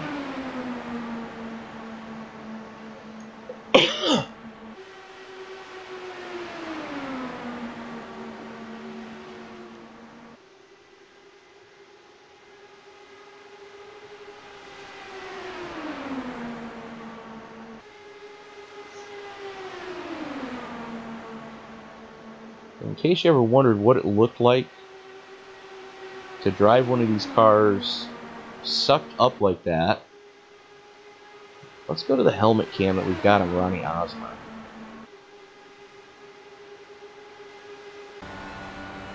This is exactly what Osmer's seeing. You watch his hands nice and smooth, not making any jerky motions. Just nice and smooth on that wheel. And you see that center Zeus fitting in his windshield. That's what you want to line up with the dead center. Yeah, a little close there.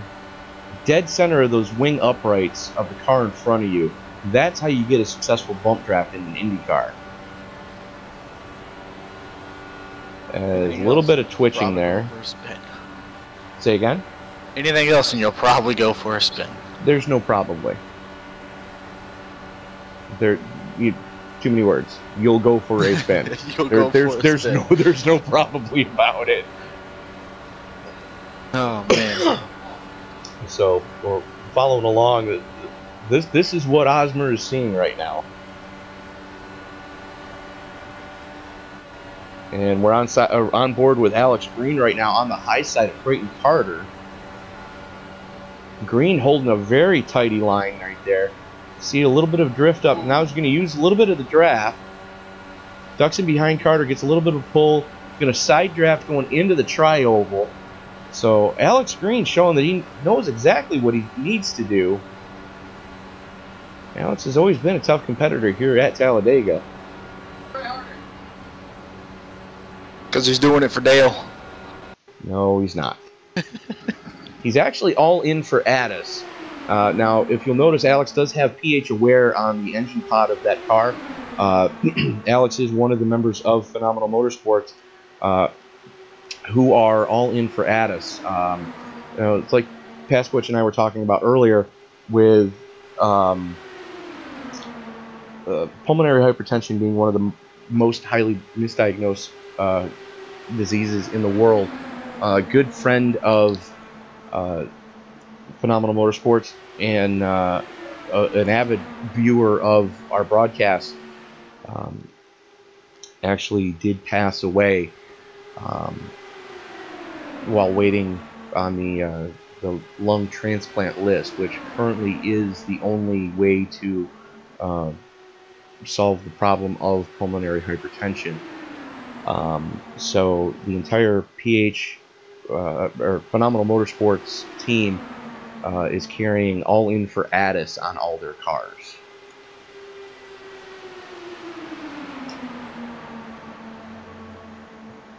As we are 35 to go, Dylan Luke is currently showing the way.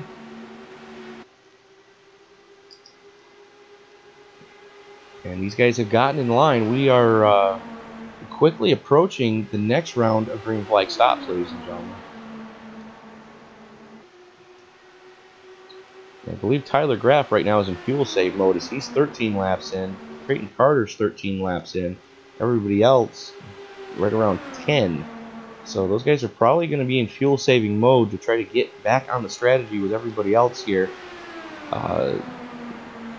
As they are now 2 3/4 seconds from Graff in 6th to 7th place David Llewellyn. So these guys have seriously gotten in line and are really just starting to stretch to the legs. Yep, they're trying to get that distance because those next green pit stops is going to be important. So the more distance they got, the less time they'll lose. And Carter and Graff going pit side.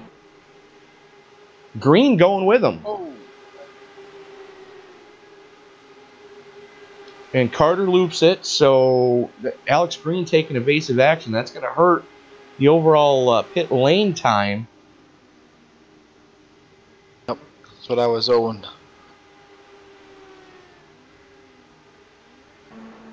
I think I see some guys in the back here flirting with that apron again.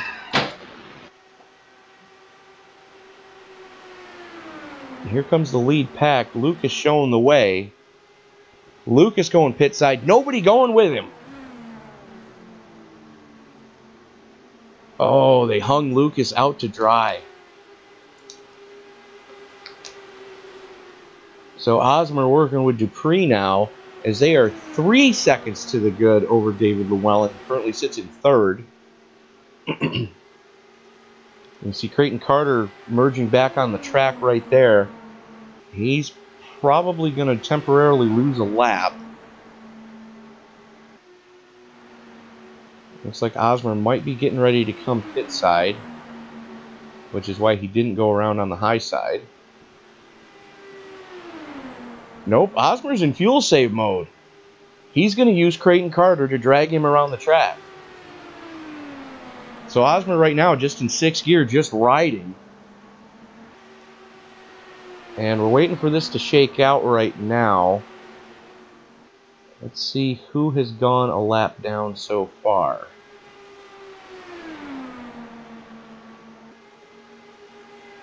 Looks like we got 4 of them so far. Well, there's quite a few. Some cars currently on pit road. If a caution were to come out, this would play heavily into Osmer's favor.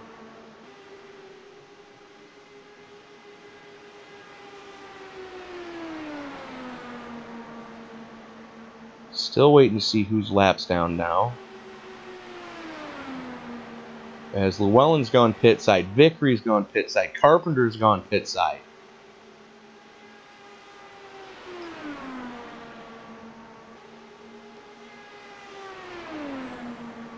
Currently 16 cars on the lead lap. Creighton Carter, the last car on the lead lap, as he's towing Ronnie Osmer.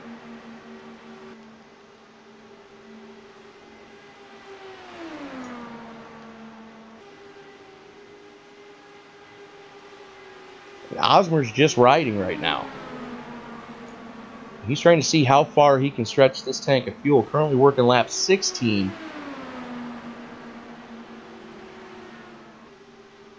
And I think he was on fuel save mode since that last one. As we are 28 laps to go.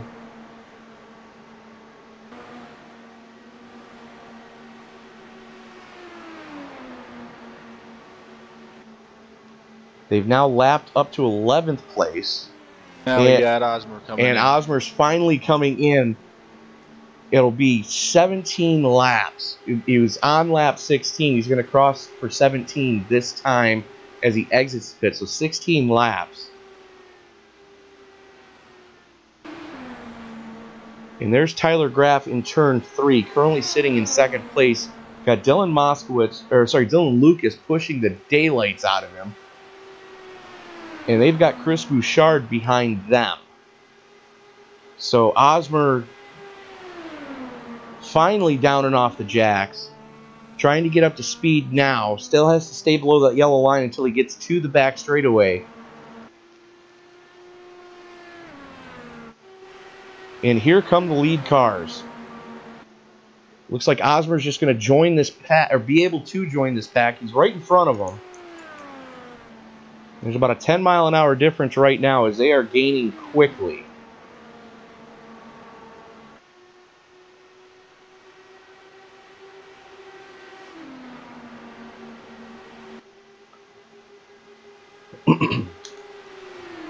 And Osmer's going to have the lap car of, looks like Dominic Byrne. Osmer's going to use Byrne to tow him around the track, so all he's got to do is make one more stop. Looks like everybody else is going to have to make one more stop and possibly a splash and go.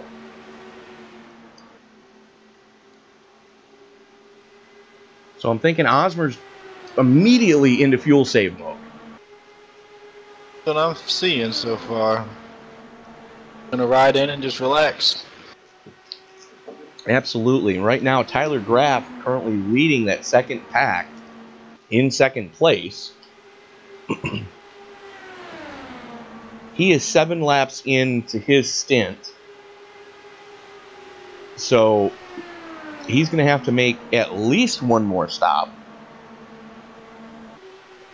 And I believe Osmer's going to run this tank as far as he can and then short pit it. Yep. It looks like he's going to go for just one more splash if he can make this one last long enough. Well, currently Dominic Byrne, the last car being scored on the lead lap, is he's right in front of your leader, Ronnie Osmer. And who was that smoking him up? Looks like Joe Morganti. Joe Morganti locking him up to get onto pit road.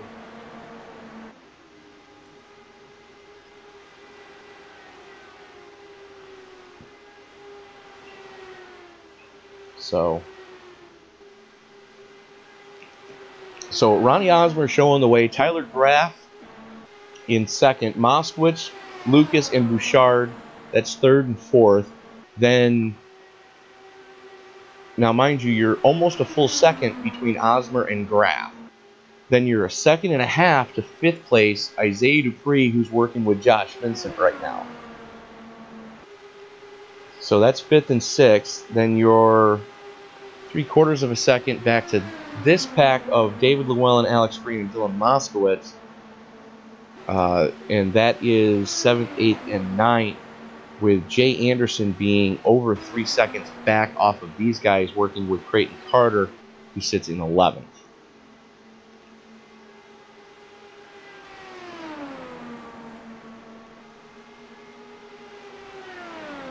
So a lot of strategy starting to play out here.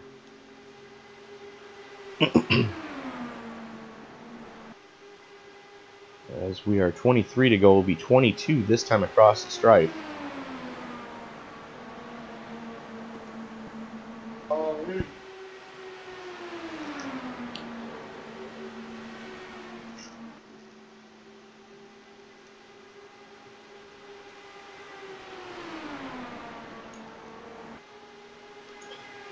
So I would like to thank everybody who's hanging out in the live stream chat right now. I'd like to welcome Tony Rice's dad. Welcome, sir. Mr. George Gibbs, thank you for joining us. Not sure who the other name is, but welcome everybody. Again, we would ask that you like, subscribe, and share. Let everyone know that you enjoyed what you're seeing here tonight. If you do like the action on the track and you'd like to get on the track with some of these drivers, we do ask that you wait till after the live stream is over. Go ahead to the replay of this race and drop a comment in the replay that has your iRacing screen name, and we will be sure to get one of the admins to add you to the Thursday night Pro Mazda series. Now, we do ask that all new drivers coming into the series run at least a handful of races in the Pro Mazda, just so you can see what open wheel racing is like on big ovals like this. And that series set to go off, I believe, Thursday. This coming Thursday. Don't quote me on that. You'd have to go ahead to our Facebook page, IndyCar Speedway League, on Facebook, and we will have communications there as far as when that's going to happen. So, currently Ronnie Osmer with over a second and a quarter to the good over Dylan Lucas, who is now in second place. Looks like Tyler Graff is taking it pit side. No, Tyler Graff had it. Where's Tyler Graff? Yes, Tyler Graff is taking it pit side. Unfortunately, that's not the money stop, folks, because we are still 20 laps to go. And it looks like Ronnie Osmer is going to be able to do it on one more stop.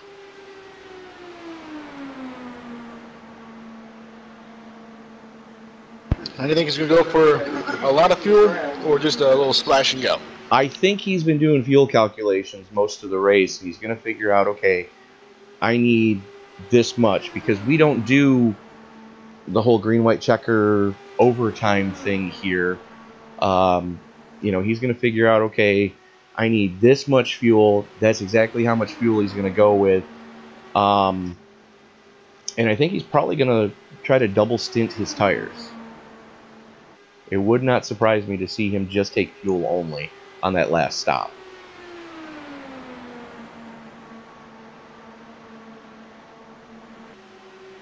So we've got a handful of cars currently coming out of the pits. It's like Alex Green trying to get up to speed. Bear with me, folks. My live timing and scoring just proved the bed. So Green and Carter, Mick Woods coming down pit side, and Dominic Burns going pit side.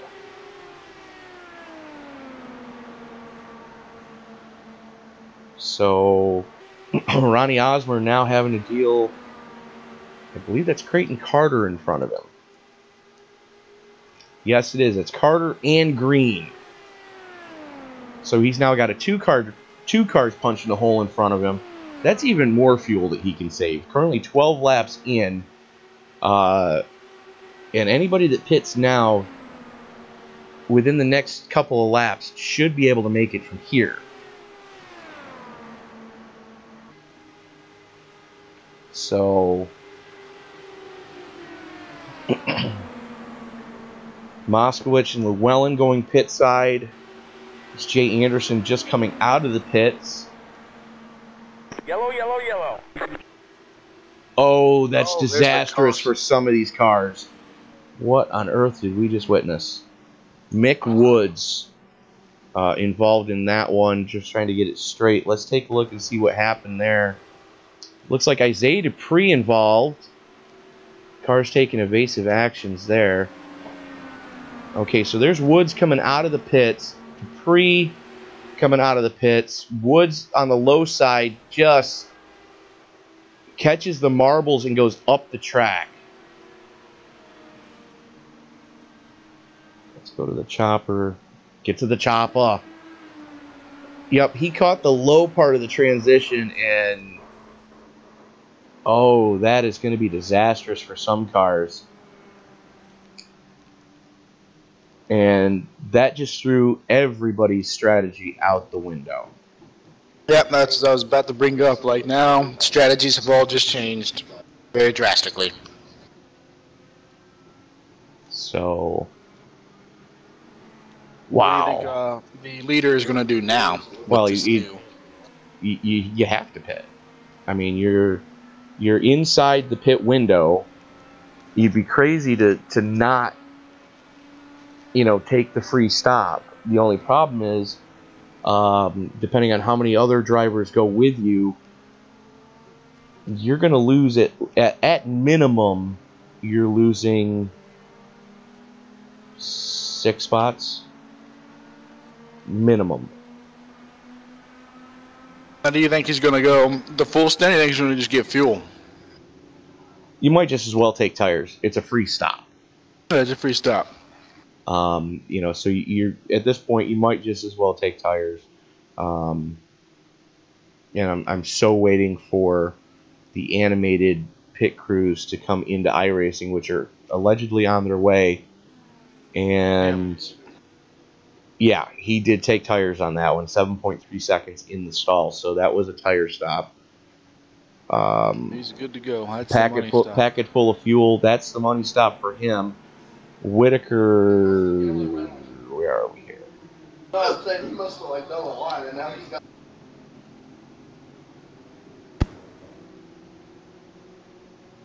So Dylan Luke is inheriting the lead, and if you go back to the replay we saw earlier, Lucas was coming out of the pits just as all hell broke loose in front of him. He was probably about 1.5 feet away from being caught up in that melee with Mick Woods and Isaiah Dupree.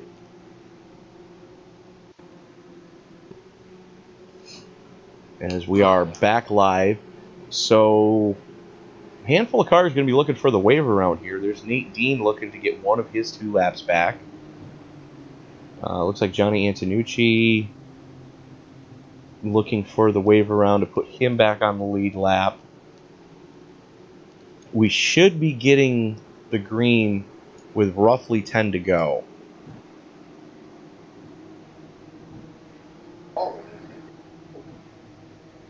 Now, you are watching a presentation of the RobertsTechJobs.com Indy Speedway League, home of the RobertsTechJobs.com IndyCar Speedway League Triple Crown Challenge, which you are watching the opening round of, and I stand corrected. Dylan Lucas did get a piece of that one. Look at his right front wing. So Lucas did get a piece of that little melee that happened in front of him. I wonder how badly that's going to affect him when this goes back to green. That's what I was thinking. I was looking at the new top 4. So now, and you Lucas see it does there. have You that nice wing damage. Yeah, you see the right front of that wing just all wadded up. And you can really see it in that shot there. So that could spell disaster for the 17.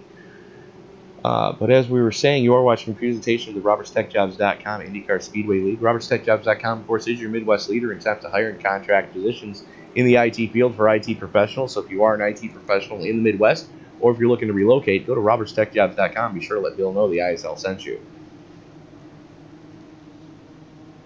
So while we are under caution, let's see if we can find where...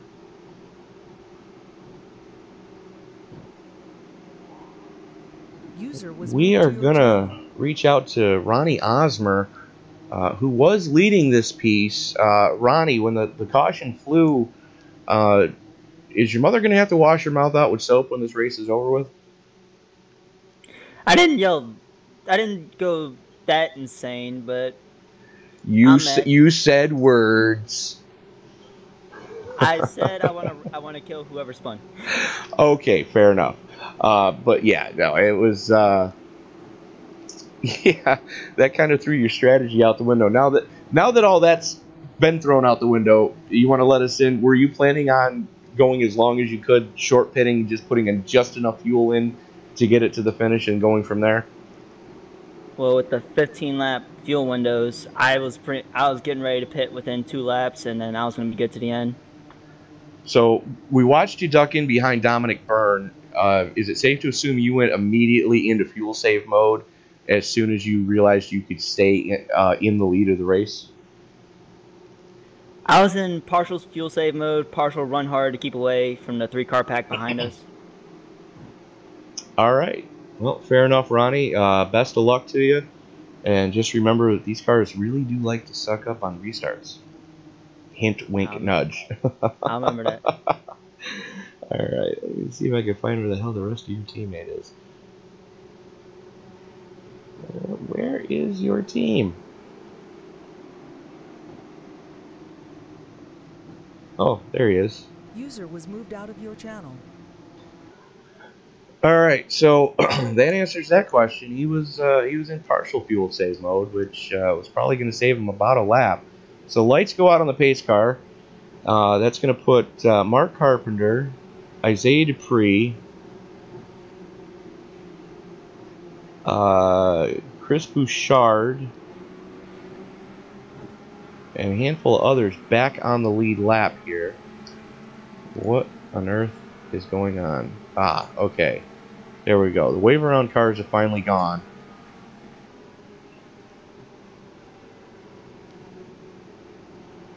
Nope. I'm unsure what's going on right now. Oh, okay. It's just Dylan Lucas not paying attention. So Dylan Lucas is going to have the lead of the race. Going to be in control when we go. For a minute. When we go back to green, yeah, that wing damage has me worried, especially considering how far forward he is right now, and knowing everyone behind him has fresher tires. Yeah, I don't foresee him going too much with that. I don't know how bad it is going to throw him off. In the draft, it shouldn't be bad. If he's trying to lead the pack, good luck, because that is going to affect his speed. As we saw Jay Anderson have some damage earlier, and that car just snapped. So if he touches the apron, it's, you know, race over for Dylan, unfortunately. But hell of a drive for Dylan, as he was caught up in one of the earlier melees and clawed his way back up into the top 10, now currently leading. David Llewellyn started on the pole. He got caught up in an early one, currently running in 4th. So, and there is your defending DW12 Series champion, Mike Whitaker, peaking in 5th. He's got Tyler Graff, the IRO5 defending champion, in 7th, right behind him. So, champions abound. 8 cars off. Let's see how Lucas plays this one. If Osmer can get any decent kind of start here. And Lucas is playing it smart. He's waiting until that green flag actually does come out. Green flag. There it is. Now they can pull the trigger. And Osmer accelerates on the high side. Osmer gets a great jump. Amazing jump on that restart. And Osmer back up to the point. Once the green flag comes out, all bets are off. Yeah, I'm pretty sure that's exactly what he was liking about being in that top 4 spot. He's going to get that jump. Especially over Lucas with that fin that he yeah, exactly. And I'm thinking Lucas might be playing it smart right now, knowing that he's got damage, because I'm sure somebody else has told him by now. As we are 10 to go. Oh, there it is. There it is. Another flag is out. That was Brad Truax. That didn't last too long. No, we didn't even get a full lap in. Nope. So let's see what happened here. Josh Vincent gets into Brad Truax. And then Truax gets clobbered again. Let's take a look at what the chopper saw here. You can see Truax on the high side. Let's go to the chase cam. So there's Truax. Watch the line, ladies and gentlemen. The dotted line. So Truax right there. And we're going to see... We're going to try to find Josh Vincent. There he is. So there's Vincent.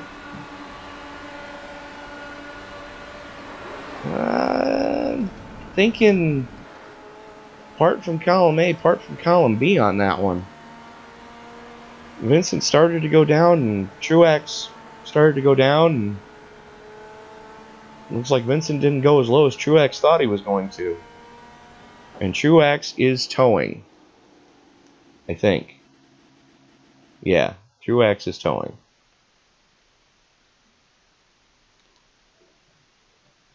So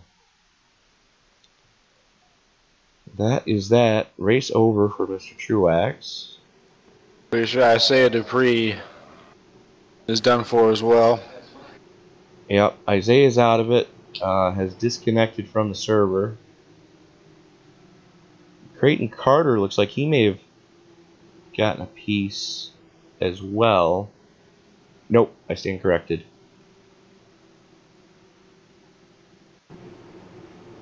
So we are now back live. And that is Tony Rice getting back on the lead lap. So that's going to put 14 cars on the lead lap here, as we are probably going to get the green flag with about 3 to go.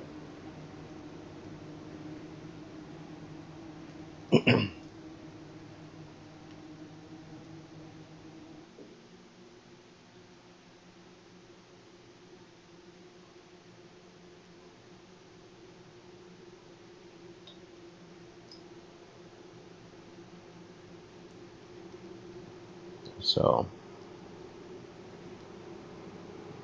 we are about to see how this one's going to play out. Osmer, Llewellyn, Lucas, Moskowitz, Whitaker, Green, Graff, Vincent, Carter, and Carpenter, your top 10. You know, this is where you just pull the belts tight. You know, put them up on the dash. Unfortunately, there is no dash to put them up on in an Indy car. But you know, you put them up on the desk, and you know, you drive the wheels off it. You do everything you can. You know, if you're Ronnie Osmer, you kind of gotta see if you can take a page out of, you know, Dylan Lucas's playbook there, and kind of cherry pick the start. You know, you definitely make sure that you, if you're gonna go, roll into it so that you don't open up that huge lead, because then you're just a sitting duck when you get to the backstretch. Yes. So, you know, there's and Mike Whitaker's got damage.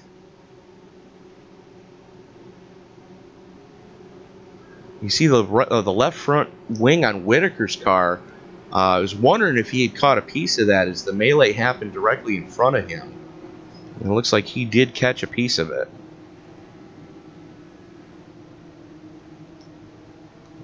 So, lights still on the pace car. As we're working lap 94 of 100. The opening round of the RobertsTechJobs.com Triple Crown Challenge, which will now consist of Talladega, Michigan, and Atlanta.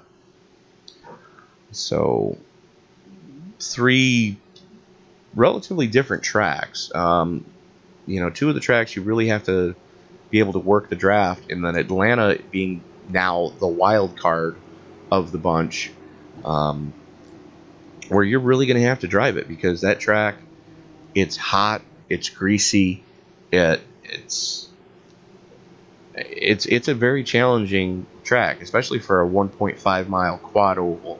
Now, we have seen a couple of those already this season with Texas and Charlotte, but you know, as far as you know, Atlanta goes, that track, A, it needs a repave. B, it needs a repave. C, it could really use a repave. D, it would be really nice if they could repave that track. And E, iRacing would then have to scan said repave. But and the fact that there's no night selection for that track, the sun just beats the hell out of Hotlanta. Yeah, it is very true. But looks like we may possibly be going green, or going 1 to go this time across the stripe, as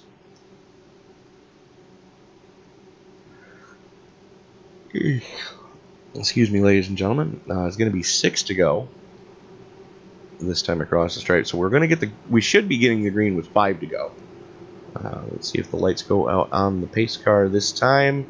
And no, they don't. Huh. Interesting. Almost a green white ticket. Not quite. This is gonna get interesting. So, place your non-official wagers on what you'd like to have happen. Go ahead and throw that in the those of you in the live chat. Go ahead and tell us what what your predictions are for the remainder here. Let us know what you think's about to happen here. As we're going to be, and like Rob just pointed out, we're going to have roughly 3 laps left when this thing does go green, because it looks like we are 2 to go right now.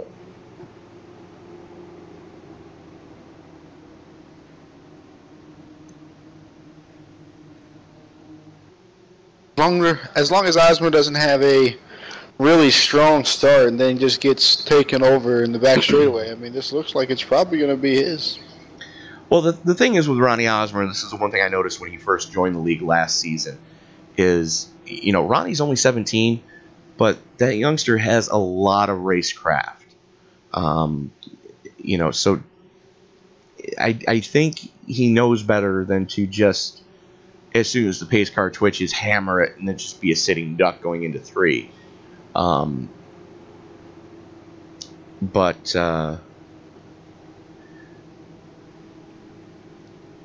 I do look for him to get a little bit of a jump to try to maintain the lead as they work their way into the tri-oval again.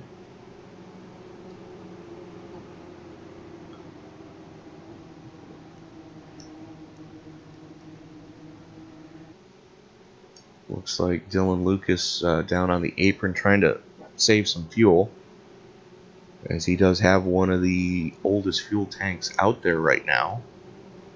Should have enough to make it. Gonna be touch and go though. If I was him, I'd be clutching and, you know, hanging on for dear life right now under caution. And there go the lights on the pace car. We are currently 5 to go, so we're going to take the green at 4 to go. So you got Osmer, Llewellyn, Lucas, Moxwitz, Whitaker, Green, Graff, Vincent, Carter, and Carpenter, your top 10. So in your top 10, you have all 4 drivers who made the Final Four last season in the DW12 chase. So this is going to get very interesting very quickly. No, I'm sorry, I take that back. You have 3 of the 4, with Isaiah Dupree being the one who's missing right now.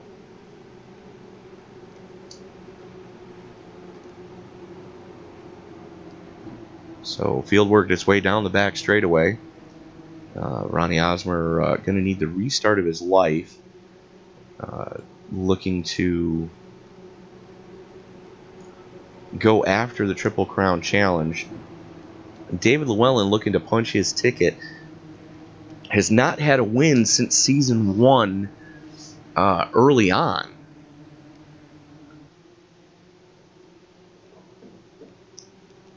As far as the DW12s go. So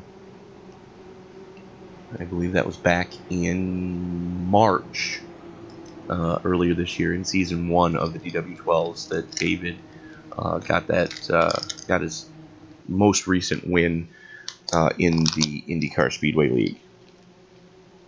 So pace car getting ready to duck on in. Osmer going to be in control of the field as they work their way into the tri-oval, coming past pit entrance right now. Pace car's in. Osmer holding them down. Good play. Absolutely. Green, green, green. All right, so Osmer actually got a bigger jump than he probably wanted. Yep. He's going to need to make that car very wide right now. And the next flag ends it, ladies and gentlemen. David Llewellyn with a run on the high side. Osmer chases him up the hill. Oh, yep, he's got the clear. Yep. Osmer just could not run him up. Oh, there it is. Oh, no. Lost. Did he touch the apron? I couldn't quite tell. I don't know. I'll go back and watch that. Osmer's got the lead. Sounds like your roommate needs the Heimlich maneuver. Trust me, yep. And there it is. Yellow, yellow, yellow. So I'm not sure how this is going to play out. Mark Carpenter eating the wall.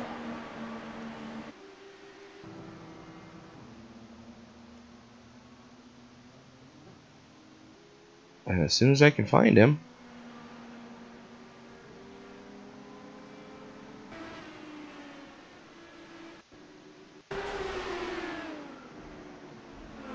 And that's a bad one. Going. So you got Tyler Graff on the low side. There's Carpenter on the high side. Gets a run. And Graff just turns him. Now let's go back and take a look and see what happened with Llewellyn here. We're going to go to a chase cam on Llewellyn. That will end it with Osmer being first. Osmer tried to throw the block, thought better of it, knew that if he did, he was just going to get run over.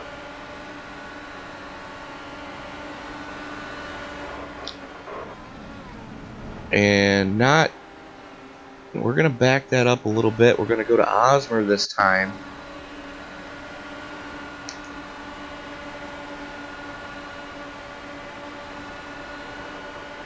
No, there was no apron touch. So watch the nose of Osmer's car, because you're going to see it.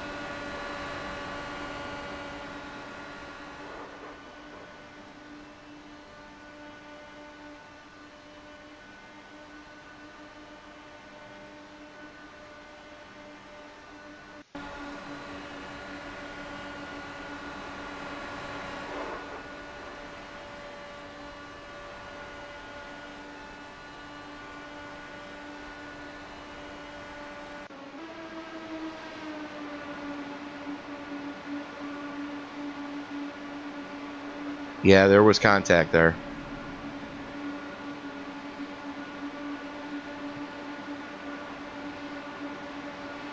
So we are going to wait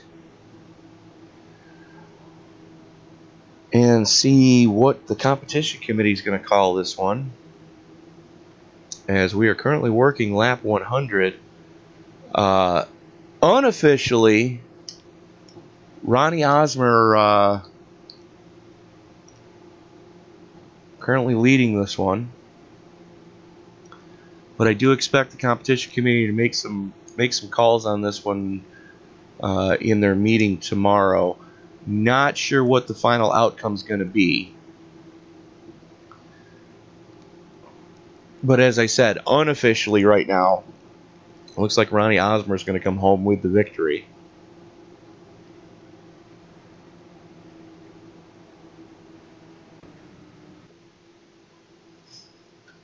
Dylan Lucas in second currently.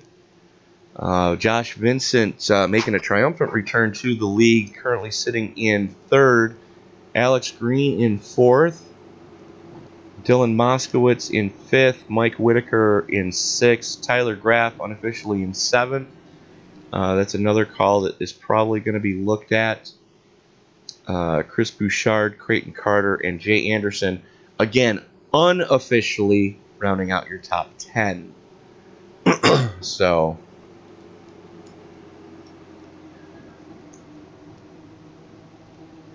considering that we don't know what's going to happen with the competition committee, unfortunately there is no one in live race control tonight, so we're going to wait and see how that one plays out.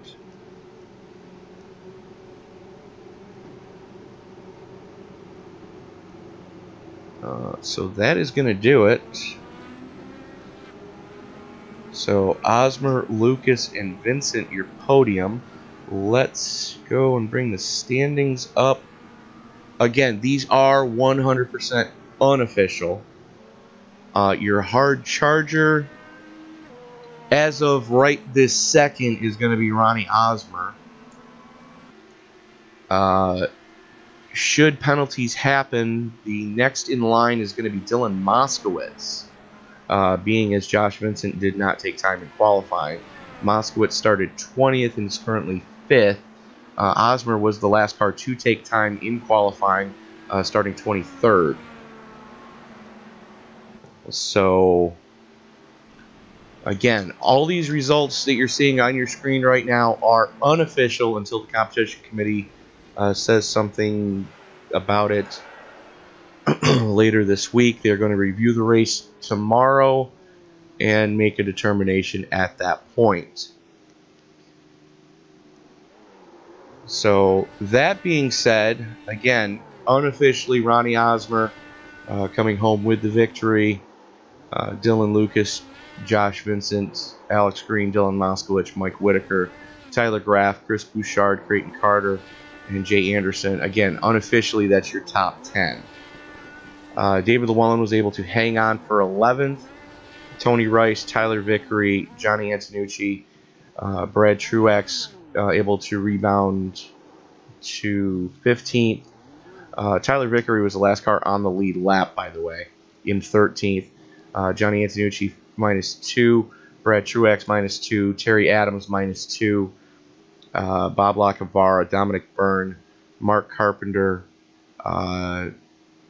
Nate Dean, rounding out your top 20 with Mick Woods, Isaiah Dupree, Scott Dick, Joe Morganti, Jason Coburn, Kevin Pasquich, and John Napier.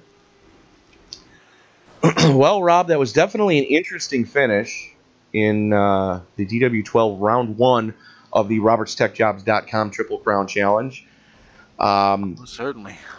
Again, I'm not sure what the competition committee is going to do about what happened there in the closing laps of the race. I would assume there's going to be a minimum of points penalties. It would be unprecedented to... No, it wouldn't be. It would not be unprecedented to take the win. They're not going to take the win away, but they do have the option to make the win null, which would mean that, yes, you won the race. However, we're going to hit you with a points penalty, and there's a possibility of the race not counting for qualification into the chase. Now, the one thing that the competition committee would probably have to do is touch base with league sponsor Bill Roberts and talk to him about whether or not, if penalties are deemed necessary, and that's an if at this point, they're going to have to talk to Bill Roberts to see if he's going to take action as far as Ronnie Osmer moving forward in the Triple Crown Challenge in the DW12s. So there's always that aspect. So, Rob, are you going to be able to join us on Tuesday night as we go to the Irish Hills of Michigan? Hopefully. We'll see. Depends on how I said, depends on this interview and what happens tomorrow. We'll kind of decide what I can do during the week. Because with the new job, probably come a change of hours that I'm available. So we'll see. We'll play that by ear. I 100% understand that, sir, as I just started a new job this past summer myself. So best of luck to you in your job interview tomorrow. So on behalf of the RobertsTechJobs.com Indy Speedway League, we would like to thank Bill Roberts and the entire RobertsTechJobs.com organization. They, of course, are your Midwest leader in temp to hire and contract positions in the IT field for IT professionals. So if you are an IT professional in the Midwest, or if you're looking to relocate, go to RobertsTechJobs.com. Be sure to let Bill know the ISL sent you. Ladies and gentlemen, we will see you back on this particular channel Tuesday night as we go to the house that Penske built for round 2 of the IRO5 RobertsTechJobs.com Triple Crown Challenge. And we'll see if jewel number 2 can be collected there in the IRO5s. So on behalf of Alex Green, league owner, Mr. Robert Payne, my partner in crime in broadcasting tonight, this is Tony Trapasso saying we will see you Tuesday night. Stay safe, everybody.